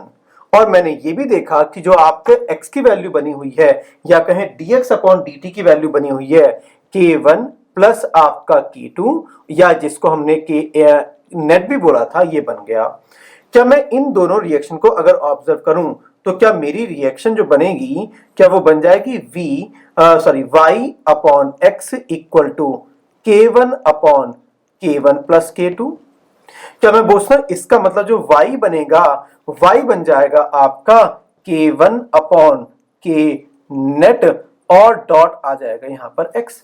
ये x क्या अमाउंट है जो बच गया ए केमिकल का, या जो ए केमिकल में से आगे चला गया, मैं बोलूंगा ए में से जो आगे जा रहा है वो आपका x है। क्या मैं x पहले से ही निकाल चुका हूं, इसका मतलब अगर मैं इक्वेशन नंबर 1 का डेटा कॉपी करता हूं तो मैं क्या लिख सकता हूं, y का मतलब हुआ chemical B at time t equal to बनेगा आपका, सपोर्ट करवाइएगा, k1 अपॉन आपका k नेट आएगा, डॉट x की वैल्यू मैंने ऊपर से कॉपी करी, a का मतलब था इनिशियल अमाउंट, तो लिखा जाएगा a एट टाइम 0, और बाद में लिखा जाएगा यहां पर 1 minus E raise to power minus K net dot T, और ये आपका आंसर आ चुका है।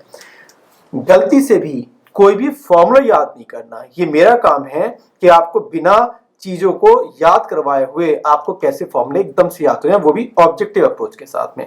लेकिन हमारा काम अभी केवल समझना है।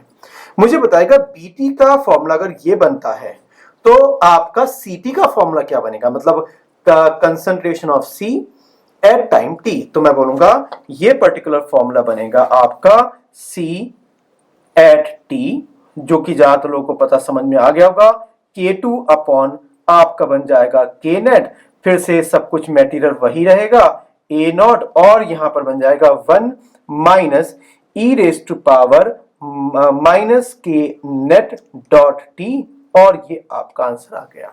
हम लोग अभी बात करेंगे पैरेलल रिएक्शन का एक स्टेज और ऊपर कर।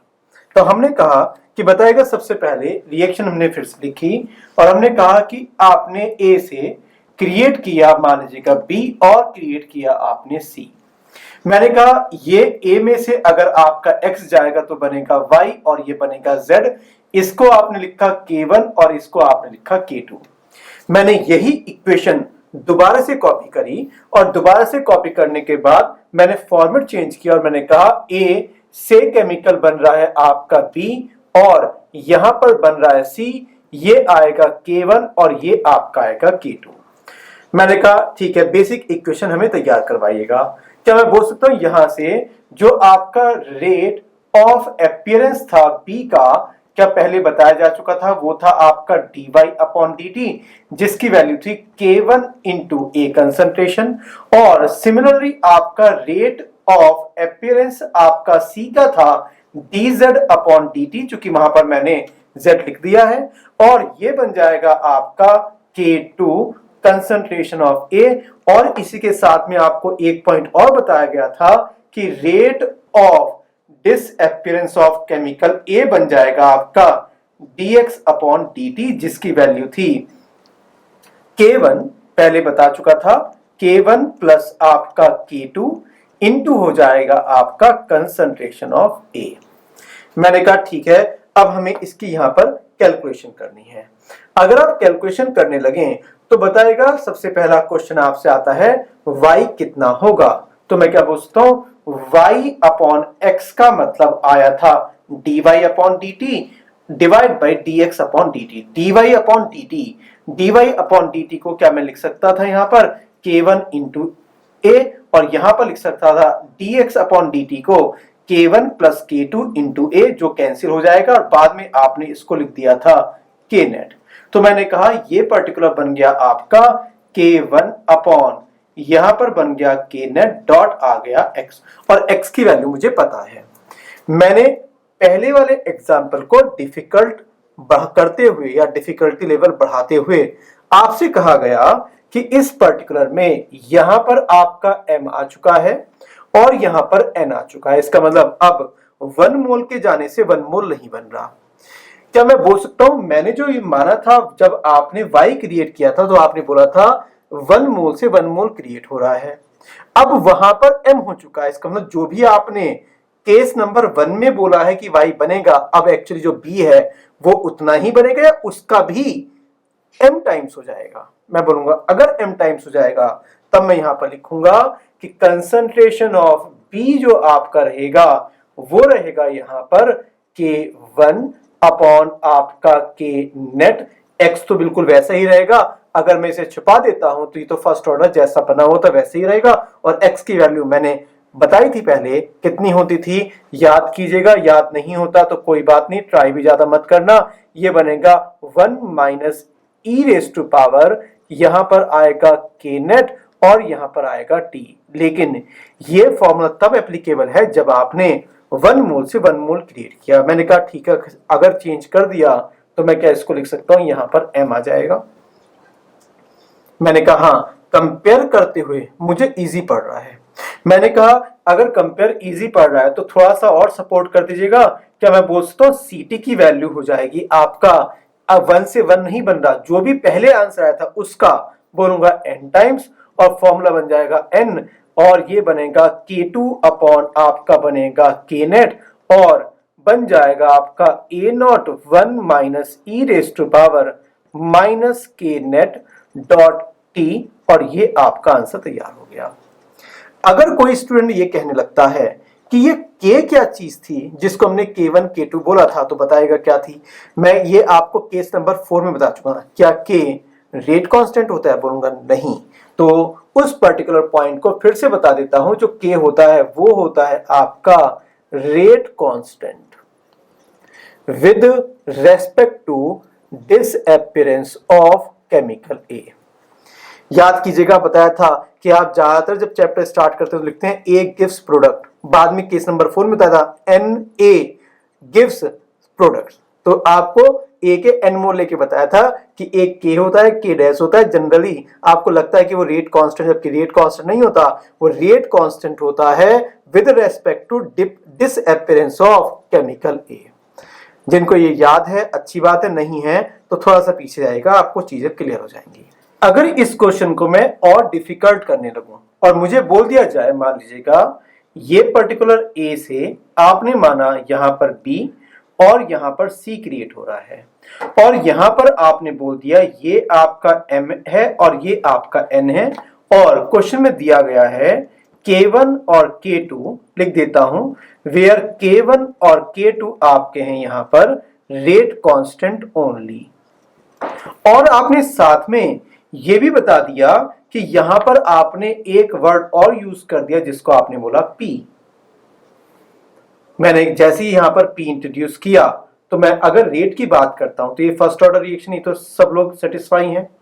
अगर सब लोग सेटिस्फाई हैं तो किसी पर्टिकुलर रेट को लिखने का तरीका क्या होता था, बोलूंगा -1/P इंटू बन जाएगा D concentration of A divide by dt equal to, और बाद में बनेगा आपका k, कुछ नेट आएगा, कितना आएगा देखना पड़ेगा, और a रेज टू पावर 1।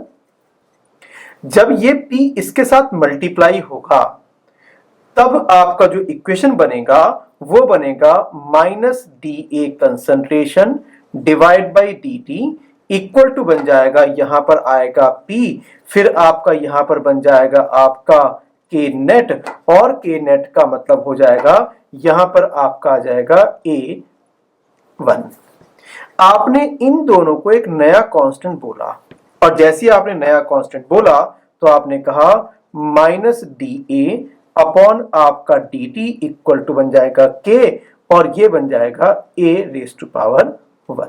ये जो आपने -dA अपॉन dt लिखा है ये रेट ऑफ रिएक्शन है या rate of disappearance of A है, तो बोलूंगा ये -1/P नहीं है, इसका ना ये रेट ऑफ रिएक्शन तो नहीं है, ये था रेट ऑफ रिएक्शन और ये था rate of disappearance of chemical A।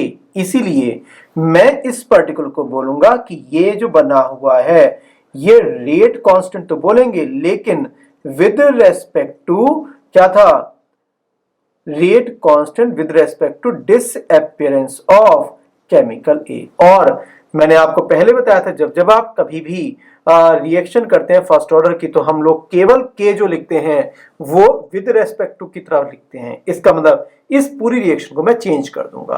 और मैंने कहा चेंज कैसे करेंगे, तो उन्होंने कहा देखिए चेंज करने का मतलब है आपने कहीं ना कहीं मुझे बता दिया कि जो आपको के यूज करना है वो आपका p टाइम्स कर देना है जहां पर भी आपने पहले के नेट लिखा हुआ था। मैंने कहा के नेट तो अभी तक मैं K1 प्लस K2 लिखता हुआ आया था, तो उन्होंने कहा ठीक है वही काम फिर से कीजिएगा। मैंने कहा बताइएगा कैसे कैसे करेंगे, तो उन्होंने कहा अगर टफ हो रहा है तो कोई बात नहीं, मैं मार्कर का कलर चेंज कर रहा हूं। और मुझे बोला गया कि यहां पर आएगा chemical A at time T का फॉर्मूला बन जाएगा A0, और अगर ये सिरदर्द नहीं होता तो मैं यहां पर लिखता e raise to power minus K1 plus K2 into T. मैंने इस अब चेंज किया और लिखा फॉर्मूला यहां पर माइनस P, चूंकि P से मल्टीप्लाई होना है, और पुराना वाला K नेट हो जाएगा K1 प्लस K2 डॉट आपका T।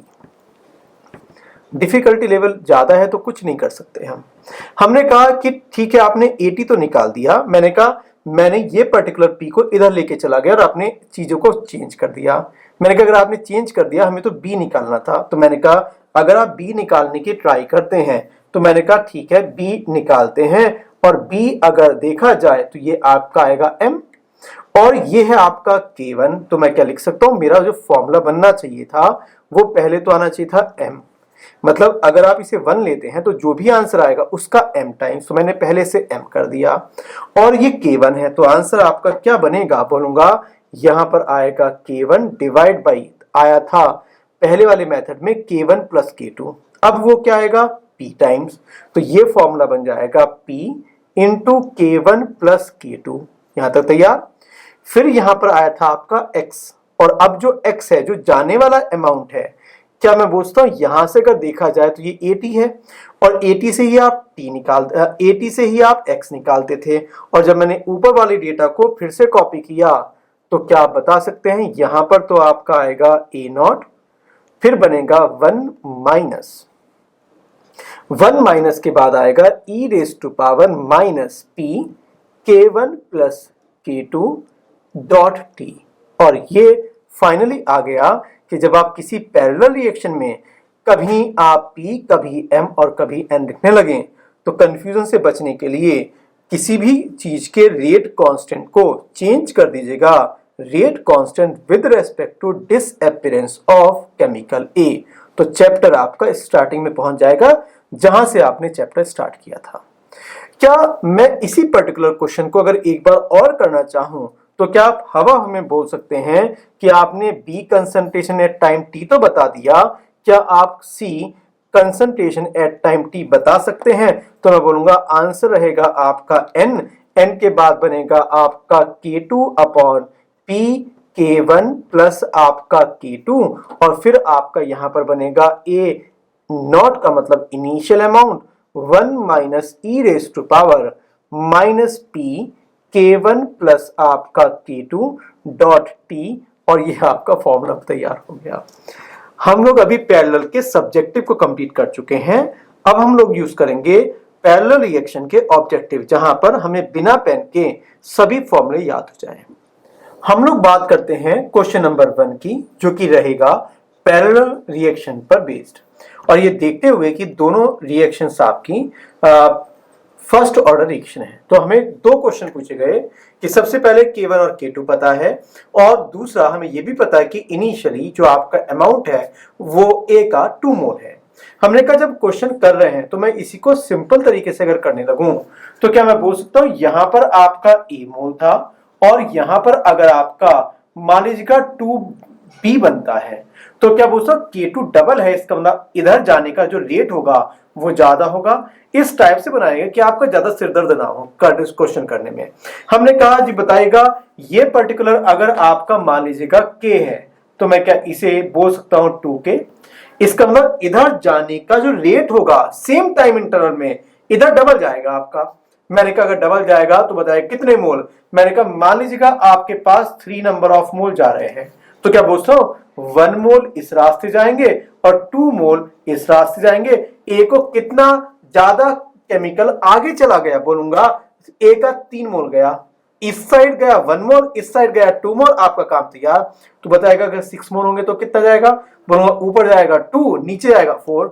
अगर आप इस टाइप से करने लगे तो बताएगा सबसे पहले अगर मैं बात कर लूंगा बी केमिकल की, किस केमिकल की, बी केमिकल की, तो बताएगा इस रास्ते में जो आप बोल रहे हैं यहां पर बी बनाने में कितना ए जाएगा बोलूंगा अगर आपने 3 मोल लिए तो 1 जाएगा, 3 मोल लिए तो 1 जाएगा, 1 मोल लिए तो बोलूंगा 1/3 जाएगा। मैंने कहा ठीक है आंसर आपका आ गया 1/3 इंटू ये कितना जा रहा है बोलूंगा आप ए भेज दीजिएगा। मैंने कहा ए नहीं, T = 0 पर आपके पास केमिकल 2 था। तो हम दोबारा से करते हैं, 3 मोल से 1 मोल जाएगा, 1 मोल होने के बाद 1/3 जाएगा और अगर 2 मोल होगा तो ये आपका 2 चला जाएगा। ये केमिकल बी बनाने के लिए जाने लगा। अगर ये 1 मोल से 1 मोल क्रिएट होता तो ये मेरा आंसर बना था।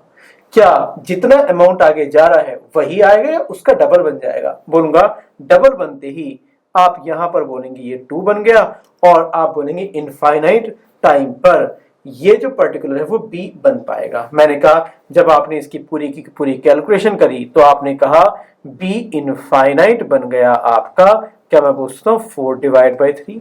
दोबारा समझिएगा, हमने कहा ये अगर 3 मोल तो इस रास्ते कितना गया बोलूंगा 2 मोल, 3 से अगर 2 मोल जाता है तो 1 मोल के जाने से बनेगा बोलूंगा 2/3। मुझे भेजना है आपका 2, तो मैंने कहा इसका मतलब जो केमिकल सी होगा वो बनेगा आपका 2/3। सोचते रहेगा जाने वाला अमाउंट है आपका 2 और यहां पर चूंकि आपने 3 कर दिया तो जो भी आपने आंसर किया है वो कीजिएगा और कुल मिला के आपका जो आंसर आएगा वो 4 आ जाएगा। ये कहां पर निकाला आपने बोला जब टाइम आपने बोल दिया इनफाइनाइट। क्या मैं इनफाइनाइट पे बोल सकता हूं कि आपका ए था 0 और बी था आपका 4/3 और जो सी था आपका 4, तीनों को ऐड कीजिएगा आपका आंसर बी तैयार हो जाएगा।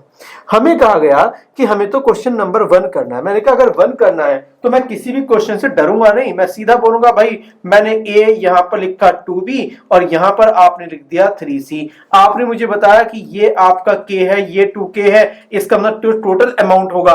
अगर मैं 3 भेजने लगूं तो इस रास्ते 1 जाएगा। मैंने कहा ठीक है अगर इस रास्ते 1 जाएगा और इस रास्ते आपका 2 जाएगा तब इसको 3 भेजना पड़ेगा। मैंने कहा बताएगा बी कितना होगा जब पर्टिकुलर ए आधा कंज्यूम हो जाएगा। मैंने बोला ए था कितना, बोलेगा जाएगा, बोलूंगा 2 मोल। अगर आप 2 मोल का मतलब है अगर आप 2 में से 1 मोल आगे भेजने लगते हैं तभी तो क्वेश्चन बनेगा calculate B and A at the end of 50% reaction.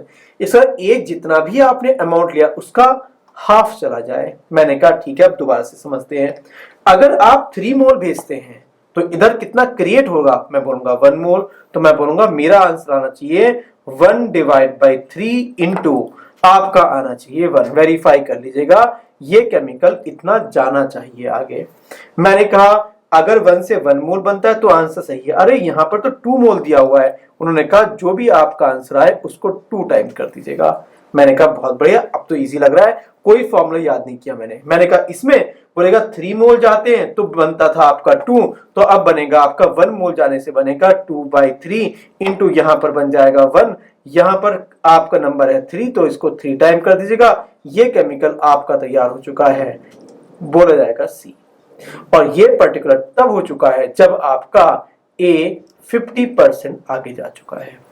हमने कहा अरे ये तो बहुत बहुत इजी लग रहा है। अगर इजी लग रहा है तो एक थोड़ा सा हल्का सा डिफिकल्ट ले लेते हैं। और हमें कहा गया कि आपका ए से बन रहा है आपका 2b और यहां पर बन रहा है आपका 5c और यहां पर आपका k दिया हुआ है और यहां पर मान लीजिएगा आपका 5k दिया हुआ है।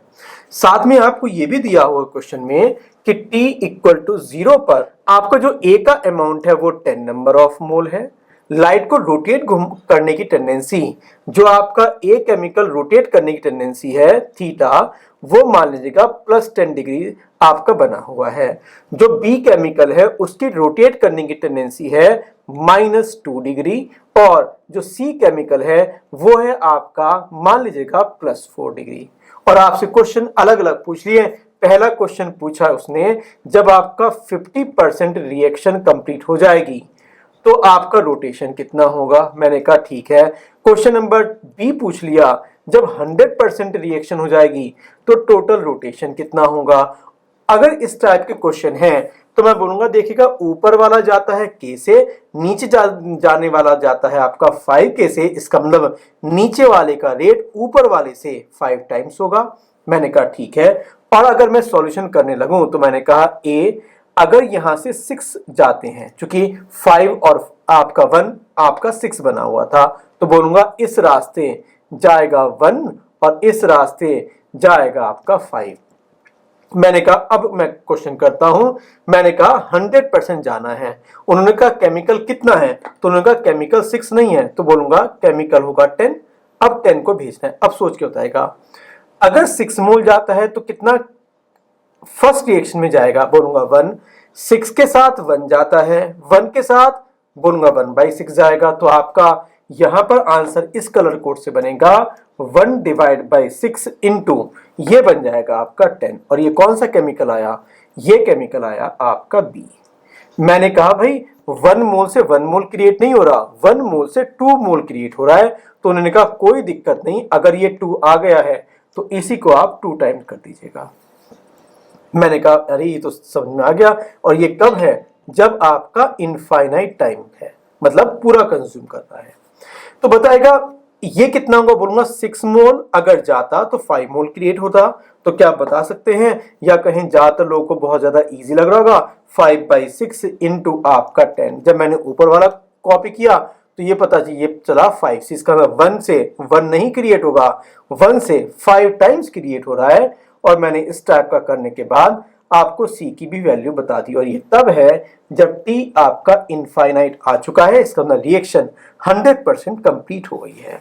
किसी ने कहा कि मिक्सचर का टोटल रोटेशन कितना होगा, बोलूंगा रोटेशन अगर बात करने लगे तो ऊपर वालों के अगर आप टोटल रोटेशन की बात करने लगे तो बी कितने मोल हैं, बोलूंगा इनको आप अगर सॉल्व करते हैं तो आपका यहां से आएगा 10/3। बी केमिकल से रोटेट करने की टेंडेंसी है -2 डिग्री। अगला सी केमिकल यहां से आपका कितना आएगा, बोलूंगा 25 का मतलब 250 डिवाइड बाई 6। सी केमिकल को रोटेट करने की टेंडेंसी कितनी है, बोलूंगा 4 डिग्री आपका। और ए केमिकल नहीं बचा, इसका मतलब मैं उसे नहीं लिखूंगा।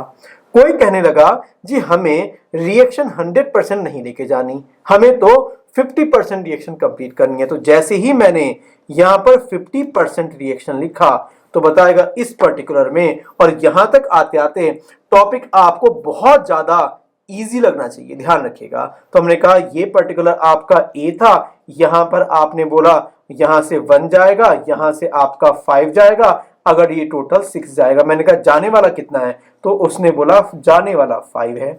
बताएगा सबसे पहले बी केमिकल कितना बनेगा। मैंने कहा बी केमिकल की अगर आप बात करने लगे तो बी केमिकल बनेगा 6 मोल से जाता है 1, तो बोलेगा 1 डिवाइड बाई 6 इंटू 5। क्या ए से 1 से 1 क्रिएट हो रहा है, बोलूंगा ये आपका आ गया 2b। इसका मतलब ये डबल कर दीजिएगा, इसका मतलब आंसर आपका आ गया 10 डिवाइड बाई 6। और ध्यान रखिए मैंने एक भी फॉर्मूला यूज नहीं किया अभी तक। कोई कहने लगे जी हमें बी तो बता दिया, आपको सी भी बताना था। मैंने कहा अगर ये 5 है, 6 से 5 बनता है, इसका मतलब 5 डिवाइड बाई 6 इंटू आपका जा रहा है 5। मैंने कहा यहां पर ये बनाता है आपका 5c, इसका मतलब इंटू 5 कर दिएगा, तो क्या दोस्तों आंसर आ जाएगा 125 डिवाइड बाई आपका 6।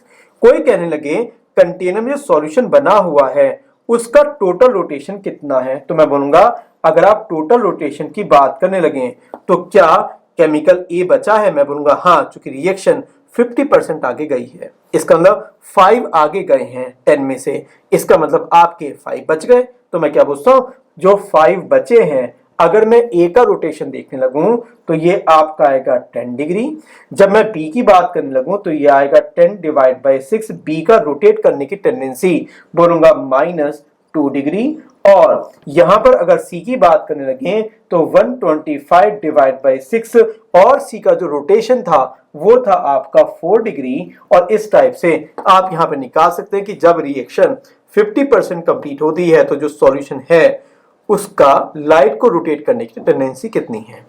और अगर किसी को ये समझ में ना आए 1/6, तो आप इसे फॉर्मूले में क्या लिखेंगे, k1 upon k1 plus k2, और करते करते बाद में x लिखेंगे। और अगर कोई और ज्यादा फॉर्मूला याद करने लगे तो उनके लिए बोल देता हूं, जो b का फॉर्मूला रहेगा वो रहेगा m into k1 upon k1 plus k2 into a not into 1 minus e raise to power minus k1 plus k2 dot t।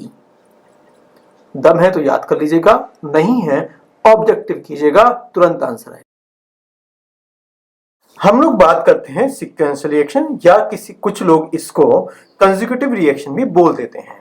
हमने कहा अगर हम एक जनरल रिएक्शन लेने लगे जो थी आपकी ए से केमिकल बनता था बी, और इसका जो रेट कांस्टेंट था वो था मान लीजिएगा K1, साथ में ही बी केमिकल से दोबारा से सी बनने लगा जिसका आपका रेट कांस्टेंट था आपका K2। इसका मतलब अगर ए से बी बनता है मान लीजिएगा 4 मोल, तो ऐसा नहीं कि बी 4 मोल बढ़ गया, सेम टाइम पर उसने सी मोल बढ़ा दिया। अगर वो सी को 1 मोल पास करने लगे तो मुझे ऐसा लगेगा कि बी केमिकल 3 मोल इंक्रीज कर रहा है। इसका मतलब 4 इधर से लिया, 1 धीरे धीरे ट्रांसफर कर दिया, तो मेरा जो रेट रहेगा वो पर सेकंड 3 मोल का इंक्रीमेंट दिखाई देगा। हमने कहा बी से सी हम लोग नहीं जाते, हम केवल बात करते हैं इस पर्टिकुलर ए और बी की। तो मैं क्या पूछता हूं, ए और जो बी बना हुआ है वो आपका फर्स्ट ऑर्डर रिएक्शन है, और अगर ये फर्स्ट ऑर्डर आपकी रिएक्शन बन गई तो मैं क्या पूछता हूं, जो ए डिसअपियर हो रहा है, ए क्या हो रहा है डिसअपियर, वो केवल ए पर डिपेंड कर रहा है, लेकिन बी का जो क्रिएट हो रहा है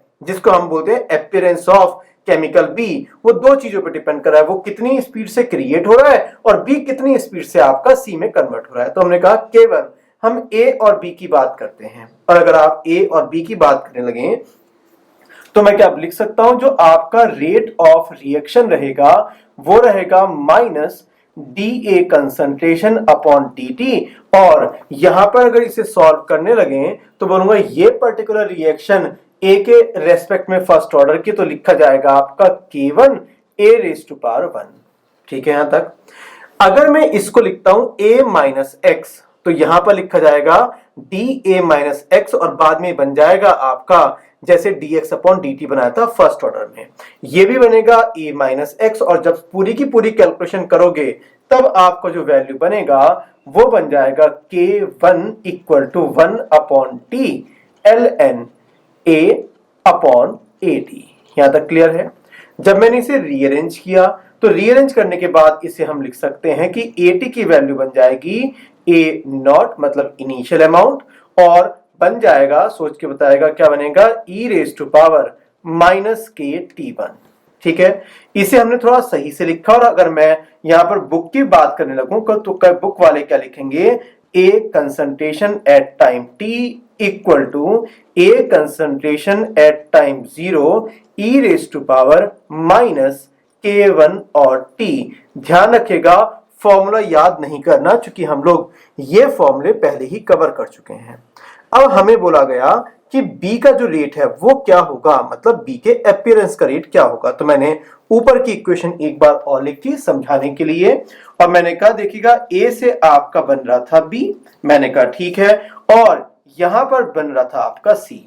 अगर B के मोल इंक्रीज होने स्टार्ट कर दें और साथ में ही जो B है वो आगे जाना स्टार्ट कर दे, तो जो ओवरऑल डेटा रहेगा तो मुझे लिखना पड़ेगा यहां पर रेट ऑफ अपीयरेंस, कौन से केमिकल की बात करूंगा, केमिकल बी की। रेट ऑफ अपीयरेंस जैसे ही आपने वर्ड यूज किया तो आप यहां पे लिखेंगे प्लस, और प्लस आ जाएगा आपका dB अपॉन dt। जो बी केमिकल है वो किस रेट से आपका इंक्रीज कर रहा है, मैंने कहा बी बताएगा क्रिएट किस रेट से होगा, बोल जाएगा ये जो बी क्रिएट होगा ये डिपेंड करेगा ए पर। तो मैंने कहा ठीक है, ये जब आगे आएगा तब बी क्रिएट होगा। इसका मतलब क्या मैं रेड कलर से लिख सकता हूं कि ये रहेगा आपका K1 और A रेज टू पावर 1, चूंकि यहां पर तो आपका K1 डेटा बना हुआ था, या कहें K1 रेट कांस्टेंट बना हुआ था। मैंने कहा ठीक है, 4 मोल क्रिएट हो गए एग्जाम्पल के हिसाब से। क्या B 4 का 4 रहेगा या थोड़ा सा आगे ट्रांसफर करेगा, तो बोलूंगा ये आगे ट्रांसफर करेगा। और अगर आगे ट्रांसफर करेगा तो B और C रिएक्शन में C के क्रिएट होने के लिए किस केमिकल में कोलिजन होनी चाहिए, बोलूंगा B, चूंकि B से ही तो आपका C बनेगा। अगर आप ग्रीन कलर की बात करने लगे तो क्या बोल सकता हूं, ये आगे किस स्टेट से जाएगा, बोलूंगा K2, और अगला केमिकल आ जाएगा आपका B। इस रेट से बी केमिकल क्रिएट हुआ था, इस रेट से जो बी केमिकल है वो सी में कन्वर्ट हो रहा है। इसका मतलब ओवरऑल जो बी का क्रिएट होने का रेट आया वो आपका आया K1A माइनस K2B। मैंने कहा ठीक है, इसकी और डिटेलिंग करनी है। मैंने कहा अगर आप इसकी डिटेलिंग करना स्टार्ट करने लगे तो मैं क्या इसी को दोबारा से सही तरीके से लिख सकता हूं, ऑब्जर्व करवाइएगा। ये बनेगा dB अपॉन आपका dt, ये आपका माइनस बन जाएगा आपका प्लस, और ये बन गया b, और साथ में आपका यहां पर बन गया K1 और A का मतलब है A concentration at time t। हमने कहा ये सब कुछ तो सही है, इसे और भी सॉल्व करना है। अगर हम सॉल्व करने लगे तो हमने दोबारा इस फॉर्मूले को लिखा और लिखा dB कंसंट्रेशन अपॉन आपका dt प्लस आपका बन जाएगा K2 कंसंट्रेशन ऑफ B, और ये बन जाएगा K1। और A का फॉर्मूला हम बता चुके थे, A केमिकल एट T टाइम आपका जो वैल्यू बनेगा वो आप A नॉट इस टाइप से लिखेगा, इस टाइप से लिखेगा, केवल A लिखेगा, वो आपकी मर्जी है। तो मैंने यहां पर लिख दिया A concentration at time 0 e raise to power minus आपका बन गया K1T। मैंने कहा ठीक है, इस पूरी इक्वेशन को आपने किसी डेटा से मल्टीप्लाई कर दिया, और मैंने जब मल्टीप्लाई किया तो मेरी जो इक्वेशन बनी वो बनी आपका, वेरीफाई कीजिएगा, dB अपॉन dt प्लस बनेगा आपका K2 concentration of B equal to बन जाएगा आपका K1 के बाद आपका आएगा A naught e raise to power minus K1 और T, और जो आपने कॉमन डेटा से मल्टीप्लाई किया है वो है आपका e raise to power K2T। तो यहां पर भी आएगा e raise to power K2T, और यहां पर भी आएगा e raise to power K2T। ये किया क्यों है पता नहीं, सॉल्व करने की ट्राई करते हैं। जब हम इसे सॉल्व करने लगे तो मैं क्या लिख सकता हूं, यहां पर K1A naught e raise to power K2 minus K1 dot T। अगर आप इसे ध्यान से देखने लगे तो मैं क्या इसको लिख सकता हूं, आराम से बताएगा, B concentration into e raise to power K2T, और यहां पर लिखूंगा d अपॉन dt। और आप चूंकि 11th क्रॉस करके आए हैं तो आप ये बोल सकते हैं कि हमें डिफरेंशिएट करना तो आता है। बोलूंगा क्या बोल सकता हूं, second function as it is, first को आपने डिफरेंशिएट किया, प्लस आपने पर्टिकुलर इसको एज इट इज रखा और इसको डिफरेंशिएट किया, क्या वही बनेगा? मैंने कहा अगर ये बनेगा तो अगर मैं और आगे कैलकुलेशन करने लगूं तो क्या इसको मैं फिर से लिख सकता हूं, आराम से मुझे बताते रहेगा। ये बनेगा B concentration e raise to power K two T, ठीक है, और ये बन जाएगा आपका K1 concentration A not E raise to power minus K2 minus K1 और डॉट बनेगा T और यहां पर बनेगा आपका dt और यहां पर ये बन जाएगा पूरा का पूरा D। अब अगर मैं इससे पहले 1 लगाता हूं और इसको इंटीग्रेट करता हूं तो क्या बोलता हूं, टाइम 0 पर ये डेटा कितना होगा, बी कंसंट्रेशन एट टाइम 0, क्या बोलूंगा, ये आपका 0 रहेगा। अगर मैं इसको टाइम लेता हूं, dt का मतलब है टाइम t लिया जाए, तो ये पूरा डेटा कितना लिखा जाएगा, तो बोलूंगा इसका डेटा लिखा जाएगा B concentration at time t into e raise to power K two T. अगर मैं इसको इंटीग्रेट करता हूं तो ये तो यहां पर 1 है, अगर ये पूरे को मैं x मानता हूं तो 1 डॉट dx क्या होता था, बोलूंगा उसका इंटीग्रेशन तो आपका x बनता था। बाद में आपने बोला लोअर लिमिट और अपर लिमिट, क्या सब कुछ शॉर्टकट मारते हुए क्या मैं इसका आंसर लिख सकता हूं, ये बनेगा आपका B concentration at time t e raise to power आपका बन गया के टू टी। मैंने कहा ठीक है, ये तो मुझे समझ में आ गया। यहां पर अगर आप इसको इंटीग्रेट करते हैं तो मैं क्या बोल सकता हूं, जो मेरा फॉर्मूला रहेगा वो रहेगा के A not E raise to power, यहां पर रहेगा K2 माइनस K1, यहां पर आएगा T डिवाइड में आपका बन जाएगा K2 माइनस K1। ये तो इंटीग्रेट किया है, क्या मैं बोल सकता हूं बाद में आप रखेंगे यहां पर लोअर लिमिट और यहां पर रखेंगे आप अपर लिमिट। जब आप इसे सॉल्व करेंगे तो क्या आप ये बोल सकते हैं कि आपका जो आंसर बनेगा वो बनेगा, यहां पर तो आ जाएगा ए नॉट, यहां पर आएगा K1 upon K2 minus K1। मैंने कहा ठीक है, ये भी क्लियर है। और अगर आप इसमें वैल्यू रखते हैं तो वैल्यू रखने के बाद आपका बनेगा E raise to power K2 minus K1 raise आपका इंटू टी, और जब आप t की वैल्यू 0 रखेंगे तो e रेज टू पावर 0 बन जाएगा 1 और फाइनली आपका ये आंसर आ जाएगा।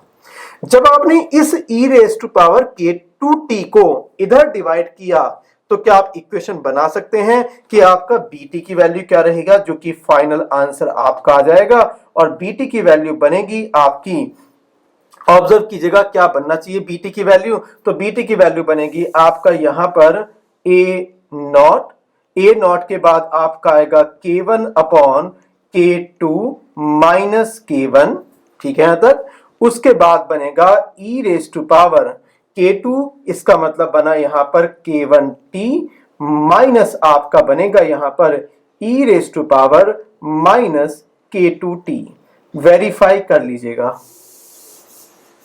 और यहां पर आपका टाइम t पर b की कंसंट्रेशन आ गई है। अगर कोई आपको ये कहने लगे कि जो आपने b निकाला है वो क्या किसी टाइम पर मैक्सिमम हो सकता है, तो मैं बोलूंगा हाँ, मैंने पढ़ा है लोकल मैक्सिमा और लोकल मिनिमा। तो अगर मैं वो फॉर्मूला यहां पर अप्लाई करता हूं तो हमने कहा बताएगा b की कंसंट्रेशन कितनी थी एट टाइम t, तो बताएगा फॉर्मूला आपका क्या बना था। अब ये माइनस आया था, माइनस प्लस आया था, आपको वेरीफाई करना है।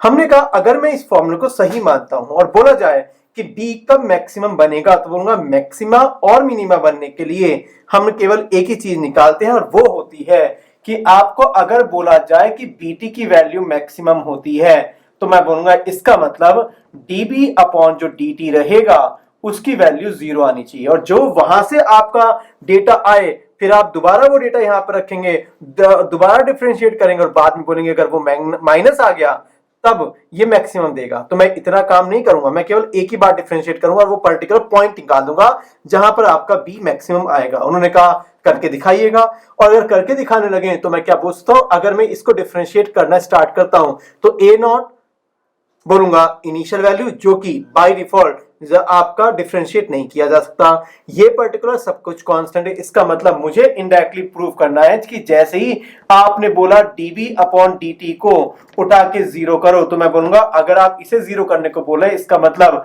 d अपॉन dt को आप बोल रहे हैं e raise to power minus k1t e raise to power minus k2t को डिफरेंशिएट कीजिएगा, इसकी वैल्यू जीरो आनी चाहिए। अरे इसको डिफरेंशिएट कर रहा हूं या बोलूं इसको डिफरेंशिएट कर रहा हूं, बात तो एक ही है। और जब आप इसे डिफरेंशिएट करते हैं तो आपको जो वैल्यू बनता है वो बनेगा आपका minus k1 e raise to power minus k1t minus फिर आपको आएगा minus k2 e raise to power minus k2t और ये बन जाएगा आपका जीरो। क्या बोल सकता हूं, अगर ये जीरो बन जाएगा तो ये जब उधर जाएगा तो ये बन जाएगा प्लस। मैंने कहा ठीक है, और ये बाद में माइनस माइनस कैंसिल होने के बाद क्या आप ये ऑब्जर्व कर सकते हैं कि जो फॉर्मूला बनेगा वो k1 e raise to power minus k1t equal to बनेगा आपका k2 e raise to power minus k2t। देखिएगा काम आपका है कि आप चीजों को ऑब्जर्व करते रहें। अगर मैं इसे और ज्यादा सही से ट्रीटमेंट करने लगूं तो क्या लिख सकता हूं, आंसर आपका बनेगा k2 माइनस k1, ये बनेगा t इक्वल टू बन जाएगा आपका k2 अपॉन k1, ये उधर गया ये इधर आया और बाद में आपका एडजस्टमेंट कर दिया। हमें कहा गया कि हमें वो पर्टिकुलर टाइम इंटरवल निकालना है जहां पर आपको जो b है वो मैक्सिमम वैल्यू देगा। मैंने कहा अगर मैक्सिमम वैल्यू देगा तो दोनों तरफ का आप ln ले लीजिएगा। अगर जैसे ही आप इसका ln लेते हैं तो फॉर्मूला क्या बन जाएगा, बोलूंगा फॉर्मूला बन जाएगा k2 माइनस k1 डॉट आपका आएगा t और ये बन जाएगा आपका ln k2 अपॉन k1। मैंने कहा बहुत बढ़िया। क्या पूछता हूं, ये जो पर्टिकुलर t आएगा ये आपका आ जाएगा ln k2 अपॉन k1 और डिवाइड में आपका यहां पर बनेगा k2 माइनस k1। आप ऑब्जर्व कीजिएगा ये पर्टिकुलर वो टाइम इंटरवल आया जब b मैक्सिमम वैल्यू रिप्रेजेंट करेगा। आप अगर इसे चाहते हैं तो याद कर सकते हैं, अगर आप इसे याद करना नहीं चाहते तो मत कीजिएगा, क्योंकि हमारे में अभी तक कोई क्वेश्चन नहीं आया, लेकिन ग्राफ आ चुके हैं। अगर ग्राफ आ चुके हैं तो मैं बताऊंगा कि कैसे इस चीज को अप्लाई करते हैं। और ये सिर दर्द बिल्कुल नहीं लेना कि आपको क्या क्या डेटा याद करना है, याद करना ही नहीं तो क्यों जबरदस्ती। फर्स्ट ऑर्डर का फॉर्मूला याद रखना है केवल k equal to 1 upon T ln a upon at, और जीरो ऑर्डर का फॉर्मूला याद रखना है x इक्वल टू kt। हमने कहा जी आपने b निकाल दिया, आपने वो पर्टिकुलर टाइम निकाल दिया कि जब वो मैक्सिमम वैल्यू दे रहा है, लेकिन b मैक्सिमम कितना होगा, मैं बोलूंगा ये डेटा वहां पर कॉपी कर दीजिएगा, क्योंकि ये वो टाइम इंटरवल है जब b मैक्सिमम वैल्यू रिप्रेजेंट करेगा। ये डेटा उठाया और जब मैंने यहां पर कॉपी किया तो मुझे मिला यहां पर b कंसंट्रेशन जो कि मैक्सिमम मिलेगी और मैक्सिमम वैल्यू आपको मिलती है। ये ध्यान रखते हो, ये भी फॉर्मूला याद नहीं करना आपको, बस मुझे इतना पता है b कहीं पर मैक्सिमम मिल जाता है। तो किसी ने कहा कि इसका रिप्रेजेंटेशन क्या होगा, यहीं पर बता दीजिएगा। तो मैंने कहा अगर आप इसे रिप्रेजेंटेशन में डालने लगे तो आपने कहा मान लीजिएगा ये कुछ ग्राफ बना हुआ है और यहां पर आपका कंसंट्रेशन बना हुआ है और यहां पर आपका टाइम बना हुआ है। मैंने कहा ठीक है, और अगर मैं ग्राफ ड्रॉ करता हूं बी केमिकल का तो बी केमिकल लगातार बढ़ेगा, मैक्सिमम वैल्यू देगा और उसके बाद कम होना स्टार्ट कर देगा। ये जो पर्टिकुलर वैल्यू आती है जिसको आप बोलते हैं मैक्सिमा, इसकी वैल्यू हम लोग निकाल चुके हैं और वो वैल्यू कितनी आई, तो हम बोलेंगे ये वैल्यू आई आपकी बी मैक्सिमम, जिसकी वैल्यू थी आपका क्या बोलता हूं A not k2 upon k1 raise to power k2 upon k1 minus k2। मैंने कहा ठीक है। अब जो ये पर्टिकुलर टाइम इंटरवल आया है जहां पर ये मैक्सिमम वैल्यू रिप्रेजेंट कर रहा है, तो ये आपका टाइम इंटरवल आया, चेक करिएगा ये किस टाइम पर मैक्सिमम वैल्यू देता है। क्या मैं वो टाइम भी निकाल चुका हूं, अगर आप टाइम की बात करने लगे तो टाइम हम लोग पहले लिख चुके थे कि टाइम आपका बनेगा ln k2 upon k1 divide by बन जाएगा k2 माइनस k1। आप वेरीफाई भी कर सकते हैं, इसका मतलब b लगातार बढ़ेगा उसके बाद कम होना स्टार्ट कर देगा, तो बीच रास्ते में कहीं पर b मैक्सिमम वैल्यू देगा। इस टाइप के ग्राफ आएंगे जो कि केवल कंपैरिजन में आएंगे, तो हमें ये नहीं बताना कि इसका एरिया अंडर द ग्राफ कितना होगा, कर्व कितना होगा, ये टाइम कितना होगा, वैल्यू कितनी होगी, नहीं, जैसा है काफी है। हमें कहा गया कि जी हमने a निकाल दिया और a की वैल्यू थी A not E raise to power minus k1t, हमने यहाँ पर b की वैल्यू निकाल दी, b मैक्सिमम की वैल्यू निकाल दी, b मैक्सिमम किस टाइम पे निकला ये निकाल दिया, बचा कौन, बोलेंगे c। और अगर आप c की बात करने लगे तो मैंने कहा देखिएगा a केमिकल से आपका b केमिकल बना था और आपको अगर याद है तो B केमिकल से C बना था। क्या मैं बोल सकता हूं यहां पर आपने K1 बोला, यहां पर आपने K2 बोला था और T इक्वल टू 0 पर ये A था, 0 0 था। क्या बोल सकता हूं अगर रिएक्शन आगे जाएगी तो जितने मोल B के क्रिएट होंगे, 1 मोल से 1 मोल क्रिएट हो रहा है B के, इसका मतलब जितना मोल यहां से जाएगा उतना ही मोल यहां पर गेन हो जाएगा। इसका मतलब क्या मोल क्रिएट हो रहे हैं या मोल ऑल टाइम सेम रहेंगे, क्योंकि 1 मोल से 1 मोल बन रहा है। अगर मैं यहां से 4 मोल आगे चला गया तो सामने वाला 4 मोल ही क्रिएट कर जाएगा।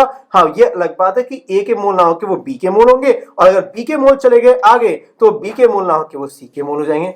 ओवरऑल जो नंबर ऑफ मोल है, क्योंकि 1 से 1 क्रिएट हो रहा है, 1 से 1 क्रिएट हो रहा है, इसका पूरी रिएक्शन में टोटल नंबर ऑफ मोल तो सेम ही बने रहेंगे। कोई कहना जी इतना समझाने के बाद भी अगर समझ में नहीं आया तो क्या लिख सकता हूं a माइनस एक्स और ये दोबारा आगे चला गया तो बोलूंगा माइनस वाई और प्लस वाई, सबको ऐड कर दीजिएगा। क्या अभी भी आपका total number of mole a ही आ रहे हैं? इसका मतलब अगर मैं अपने पॉइंट को कंक्लूड करने लगूं तो मैं क्या बोल सकता हूं कि a इनिशियल अमाउंट आपको जो बनेगा वो बनेगा a at time t plus b at time t plus c at time t। क्या मुझे कोई बता सकता है c t कितना रहेगा? बोलूंगा सी टी रहेगा a की इनिशियल वैल्यू माइनस आपका a एट टाइम t और माइनस बन जाएगा b at time t। Observe कीजिएगा, इसका मतलब जैसे आपको कोई बोलता है सी टी की वैल्यू बताएगा तो बोलूंगा ए नॉट आप लोग देंगे, ए टी की वैल्यू आपकी बनी हुई थी पहले A not E raise to power minus k1t और bt की वैल्यू मैं थोड़ी देर पहले निकाल चुका हूं, वहां पर a naught k1 upon k2 minus k1 e raise to power minus k1t minus e raise to power minus k2t। जब मुझे तीनों डेटा पता है तो मैं किसी भी टाइम पर c की वैल्यू निकाल सकता हूं।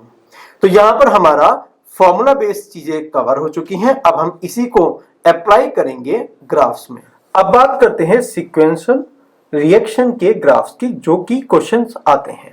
तो हमने कहा मान लीजिएगा एक जनरल ग्राफ लेते हैं, 3 ग्राफ हम लोग कवर करेंगे और आपको बोला गया कि A से कोई केमिकल बन रहा है B जिसके लिए रेट कांस्टेंट है आपका K1 और साथ में ही B ने क्रिएट किया C जिसका रेट कांस्टेंट था आपका K2। हमने कहा अगर ग्राफ की आप बात करने लगे तो आपने सबसे पहले कुछ इस टाइप का डायग्राम ड्रॉ किया, यहां पर आपने टाइम मेंशन किया और यहां पर आपने कंसंट्रेशन मेंशन करी और t इक्वल टू 0 पर यह मानते हुए केवल केमिकल A ही प्रेजेंट है, B और C प्रेजेंट नहीं है। क्या दोस्तों टाइम के साथ में A कम होगा, और अगर टाइम के साथ में A कम होगा तो आपने कहा A केमिकल कुछ इस टाइप से कम होगा, क्योंकि ये फर्स्ट ऑर्डर रिएक्शन है और फर्स्ट ऑर्डर में ग्राफ कैसे जाता है ये आपको कवर किया जा चुका है। यहां पर आपने लिख दिया ये केमिकल है आपका A कंसेप्ट है, और ये भी आपको बताया था कि जो फर्स्ट ऑर्डर रिएक्शन है वो कभी भी 100% कंप्लीट नहीं होती, कभी भी ये टच नहीं करना आपको एक्स एक्सेस से। मैंने कहा अगर A लगातार कम हो रहा है तो बोलूंगा B लगातार बढ़ेगा। मैंने कहा अगर B लगातार आपका बढ़ेगा तो B आपका एक क्रिएट करेगा माउंटेन जैसा ग्राफ। मैंने कहा ये ग्राफ किस टाइम पर आता है ये बता चुका हूं, ये ग्राफ पर B की वैल्यू क्या आती है ये भी आपको कवर किया जा चुका है। तो ये जो पर्टिकुलर येलो कलर से बना हुआ है ये आपका है B कंसंट्रेशन।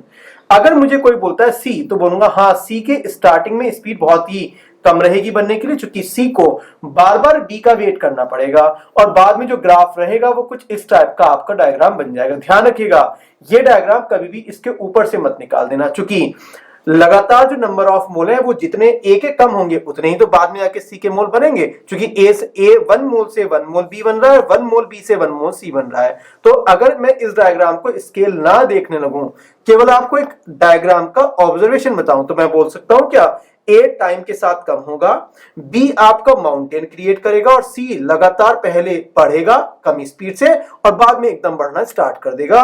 और ये पर्टिकुलर जो लास्ट डायग्राम आया जिसको मैं ब्लू कलर से इंडिकेट कर रहा हूं, ये आपका बन गया सी।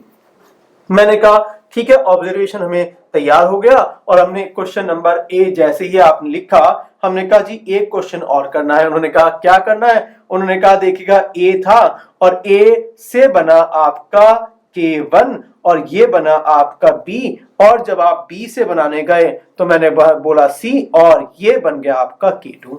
क्या बोल सकता हूं, डायग्राम में मुझे दिखाई दे रहा है कि K1 की वैल्यू बहुत बहुत ज्यादा है K2 से।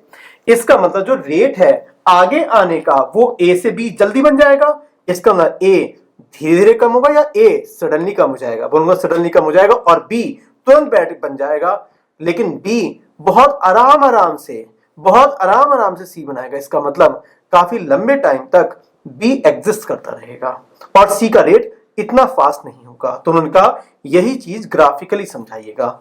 मैंने कहा अगर आप ग्राफिकली समझने लगे तो क्या आप ये बोल सकते हैं कि ये पर्टिकुलर आपने y एक्सिस बनाया, यहां पर आपने टाइम बनाया और यहां पर पहले की तरह ही आपने कंसंट्रेशन बनाया। डायग्राम अगर यहां से स्टार्ट होता है तो डायग्राम सडनली आपका कम हो गया, ठीक है। ये कंसंट्रेशन किसकी आई? बोलूंगा कंसंट्रेशन ए की। स्पीड इतनी ज्यादा थी कि ए की वैल्यू सडनली कम हो गई। और अगर आप बात करने लगे बी केमिकल की तो बी सडनली बढ़ जाएगा और बहुत लंबे टाइम तक रहेगा, क्योंकि सी को ट्रांसफर करने की स्पीड बहुत ज्यादा कम है। मैंने कहा ठीक है, तो आपने कहा ये अगर आप बी केमिकल बना ले तो बी सडनली बढ़ गया और बढ़ने के बाद धीरे धीरे आप कम करने लगे। ये कितना गैप आएगा ये डिपेंड करता है आपके K2 पर। मैंने कहा ठीक है, अगर आपने K2 कर दिया तो बताएगा लास्ट डायग्राम कैसे बनेगा सी का। बोलूंगा सी तो बहुत ज्यादा स्लो जाएगा। अगर स्लो की बात करें ब्लू कलर से तो आपको धीरे धीरे आपका ये केमिकल बनना स्टार्ट होगा और बाद में जाके वो बढ़ेगा, लेकिन स्पीड बहुत ज्यादा कम होगी इसकी। और अगर डायग्राम देखने लगे तो ये केमिकल आया सी का और ये पर्टिकुलर केमिकल आया बी का। क्या बोलता हूं, बी किस टाइम पर मैक्सिमम बनेगा ये आपको बता चुका हूं, बी किस टाइम पर मैक्सिमा बनाएगा ये भी आपको बता चुका हूं। कुछ लोगों ने कहा हाँ अब थोड़ा कंपैरिजन करना आ रहा है, वो भी बिना फॉर्मूला याद किए हुए। हमने कहा एक एग्जाम्पल और बचा है थर्ड, अगर आप सीख सकते हैं तो बहुत बढ़िया बात रहेगी और ये जो डिफिकल्ट टॉपिक हम लोग पढ़ रहे हैं एडवांस के लिए वो कवर हो जाएगा। हमने कहा हमने फिर से लिखा ए से बना आपका यहां से K1 रखते हुए B और यहां पर आपका B से क्रिएट हुआ C जहां पर K2 बना हुआ था। इसका मतलब यहां पर K1 की वैल्यू बहुत कम है, किससे? बोलूंगा K2 से। क्या आप बता सकते हैं कि A से B बहुत धीरे धीरे बनेगा? इसका A काफी लंबे टाइम तक कांस्टेंट की तरह काम करता रहेगा, लेकिन B जैसे ही बनेगा वो तुरंत C में कन्वर्ट हो जाएगा, क्योंकि B से C जाने का जो रेट है वो बहुत ज्यादा है, क्योंकि उसका K बहुत ज्यादा है। तो अगर ग्राफिकली रिप्रेजेंट की बात करने लगे और मैं क्योंकि मेरे पास K1 और K2 का डेटा नहीं है तो मैंने यहां पर लिखा कंसंट्रेशन, यहां पर लिखा टाइम। ये मानते हो कि इनिशियली केवल कंटेनर में A केमिकल है, B और C नहीं है। इसका मतलब अगर मैं सेम कलर कोड की बात करने लगूं तो मैं यहां से स्टार्ट करूंगा और जो A केमिकल होगा वो बहुत धीरे धीरे आपका कम होगा और कहीं ना कहीं ये काफी लंबे टाइम तक चलता रहेगा, क्योंकि A से B का फॉर्मेशन नहीं हो पा रहा। B जैसे ही बनेगा वैसे ही खत्म। क्या इस पर्टिकुलर का जो माउंटेन का नेचर रहेगा, क्या माउंटेन का नेचर कुछ इस टाइप का रहेगा?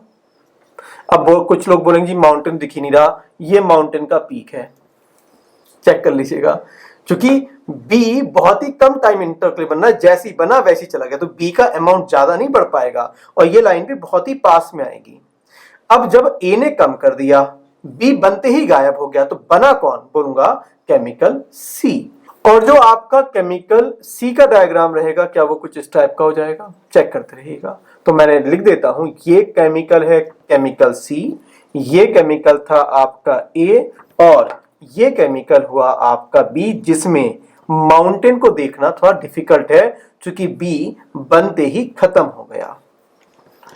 3 डायग्राम है, ऑब्जर्व कीजिएगा। क्या तीनों डायग्राम बिना फॉर्मूले के आप लोग कंपैरिजन में डाल सकते हैं? और अगर आपने कंपेयर करना सीख लिया तो फॉर्मूले को इग्नोर कर दें। हम लोग बात करेंगे अब अगला केस रिवर्सिबल रिएक्शन की, जो कि फर्स्ट ऑर्डर रिएक्शन मानी जाएगी। हमने कहा क्या क्या इसमें एग्जाम्पल होते हैं और कैसे सॉल्व करते हैं। तो हमने कहा क्वेश्चन सॉल्व करने से पहले हम मान लेते हैं कोई रिवर्सिबल रिएक्शन है कि ए केमिकल से आपका लगातार बी बन रहा है। मैंने कहा ठीक है, और पैरेलली मैं ये मान के चल रहा हूं कि बी से लगातार आपका सी बन रहा है। अगर आगे जाने वाले रेट कांस्टेंट को मैं के एफ से इंडिकेट करूं और मैं इसको मान लीजिएगा के बी से इंडिकेट करता हूं, तो हमने क्वेश्चन स्टार्ट किया और कहा टाइम इक्वल टू 0 पर मान लीजिएगा इसके मोल ए हैं और इसके मोल 0 हैं। इसका मतलब रिएक्शन फॉरवर्ड जाएगी और रिएक्शन फॉरवर्ड जाने के बाद किसी टी टाइम पर ए में से जाने वाला हो जाएगा एक्स, तो ये बन जाएगा आपका एक्स। मैंने कहा रिएक्शन आगे बहुत तेज रेट से आ रही है, पीछे कम आ रही है, इसका मतलब रिएक्शन अभी भी आगे जाएगी या पीछे आएगी। बोलेंगे इक्विलिब्रियम कब मेंटेन होगा, बोला जाएगा इक्विलिब्रियम अगर मैं कुछ और टाइम की बात करने लगूं तो टी इक्विलिब्रियम लिखा जाएगा ए में से जाने वाला अमाउंट हो गया आपका एक्सी, तो ये भी क्या बन गया एक्सी। जब ये आपका बन चुका है इक्विलिब्रियम तो बोला जाएगा अब केमिकल ना तो ए चेंज होगा ना ही आपका केमिकल बी चेंज होगा, क्योंकि इक्विलिब्रियम एग्जिस्ट कर चुका है। तो अगर कोई मुझे बोलता है टी इक्वल टू 0 और T equal to T E Q के बीच में जो टाइम आया है, मतलब सेकंड आपकी जो रो है उस पर केमिकल की कंसंट्रेशन क्या होगी, ये टाइम के साथ बताना है। मैंने कहा अगर आप टाइम के साथ बताना चाह रहे हैं तो मैंने जब सॉल्व करना स्टार्ट किया तो बताएगा यहां पर जिसको आप बोलते हैं रेट ऑफ रिएक्शन, और रेट ऑफ रिएक्शन का मतलब अगर आपसे बोला जाए minus D A upon D T कितना होगा, तो बोलूंगा इसका मतलब है माइनस का मतलब लगातार ए कम हो रहा है, तो बोलूंगा लगातार ए तो आगे जा रहा है और सेम टाइम पर कुछ रिएक्शन आपकी बैकवर्ड आ रही है। अगर 4 मोल आगे चले गए और 1 मोल वापस बन गया, इसका मतलब ओवरऑल कितना मोल आगे गया, बोलूंगा 3 मोल आगे जाएगा।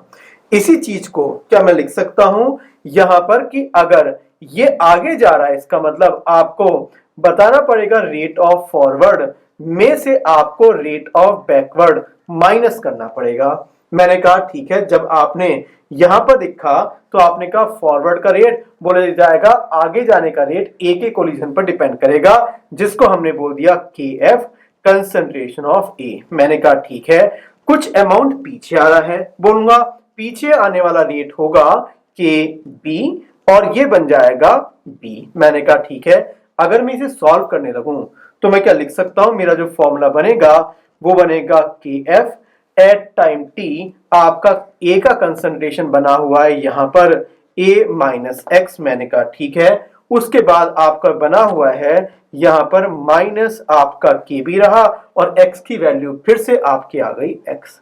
मैंने कहा यहां तक तो सही है।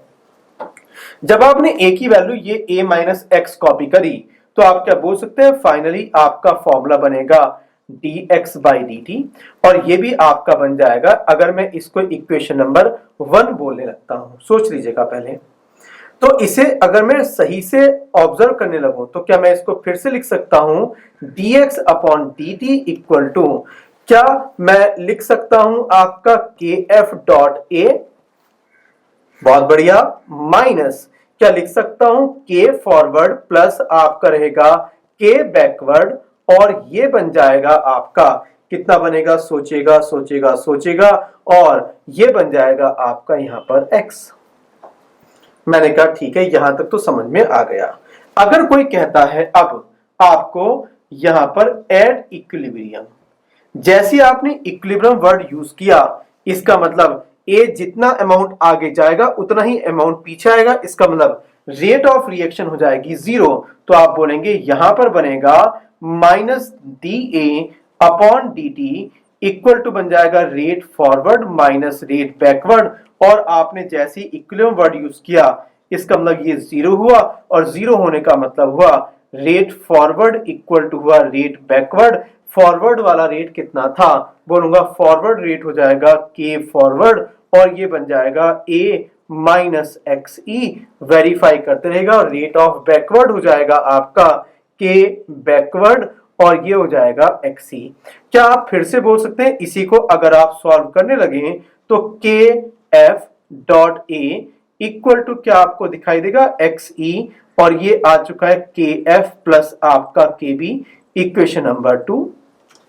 मैंने कहा अगर ये दोनों इक्वेशन आपको समझ में आ गई तो क्या ये के एफ ए का डेटा मैं पूरा का पूरा अगर कॉपी करने लगूं तो मेरी जो इक्वेशन बनेगी क्या वो बन सकती है आपका dx divide by dt equal to, ये डेटा कॉपी किया और कॉपी करने के बाद आपका बना, बताएगा कितना, एक्स ई, और ये बनेगा आपका के एफ प्लस के बी। मैंने कहा ठीक है, फिर मैंने दोबारा से कॉपी किया और ये बना आपका माइनस के एफ प्लस आपका के बी, और ये बन गया आपका x। जब इन दोनों को मैंने थोड़ा सा ऑब्जर्व किया तो मुझे पता चला कि ये बन गया आपका dx upon dt equal to K F plus आपका के बी, देखते रहिएगा, और ये बन जाएगा आपका एक्स ई माइनस एक्स। के एफ कॉन्स्टेंट है, के बी कॉन्स्टेंट है, एक्स ई भी कॉन्स्टेंट है। इसका मतलब इस साइड केवल एक ही केमिकल या एक ही पॉइंट ऐसा है जो वेरिएबल है, वो है आपका x। मैंने कहा चेंज कीजिएगा, और जैसे ही आपने चेंज किया तो क्या आपका फॉर्मूला बन जाएगा dx upon X E minus X equal to बन जाएगा k फॉरवर्ड प्लस आपका k बैकवर्ड, और ये बन जाएगा आपका dt। इससे पहले मैं 1 लिख देता हूं। क्या दोस्तों, जिन लोगों को इंटीग्रेशन करना आता है, यहां पर अगर आप इंटीग्रेट करते हैं तो बोलूंगा जब टाइम 0 था तो जाने वाला अमाउंट 0 हुआ, जब आपका टाइम t हुआ तो जाने वाला अमाउंट हुआ x। क्या आप इसको इंटीग्रेट कर सकते हैं? और जैसे आपने इसको इंटीग्रेट करना स्टार्ट किया तो फॉर्मूला बनेगा आपका minus L N x E minus X, और लोअर लिमिट और अपर लिमिट, और यहां पर बन जाएगा के एफ प्लस आपका के बी, डॉट बनेगा टी। जब आपने इसमें वैल्यू रखी तो वैल्यू रखने के बाद आपका बनेगा L N x E minus x, उसके बाद बनेगा आपका यहां पर माइनस, माइनस के बाद फिर माइनस आएगा, और ये बन जाएगा आपका x की वैल्यू 0 रखने के बाद एक्स ई, और यहां पर आपका सेम बनेगा के एफ प्लस के बी डॉट टी। जब आपने इसको ऑपरेट किया तो माइनस माइनस बन जाएगा प्लस, और प्लस बनने के बाद फॉर्मूला बनेगा आपका यहां पर एक्स ई upon X E minus x. Verify करते रहिएगा, ठीक है, इक्वल टू बनेगा आपका के एफ प्लस आपका के बी डॉट टी, और ये आपका फॉर्मूला तैयार हो गया। किसी भी टाइम पर जब वो इक्विलिब्रियम नहीं पहुंचा उससे पहले आप केमिकल ए की वैल्यू बता सकते हैं या कहीं आप एक्स निकाल सकते हैं।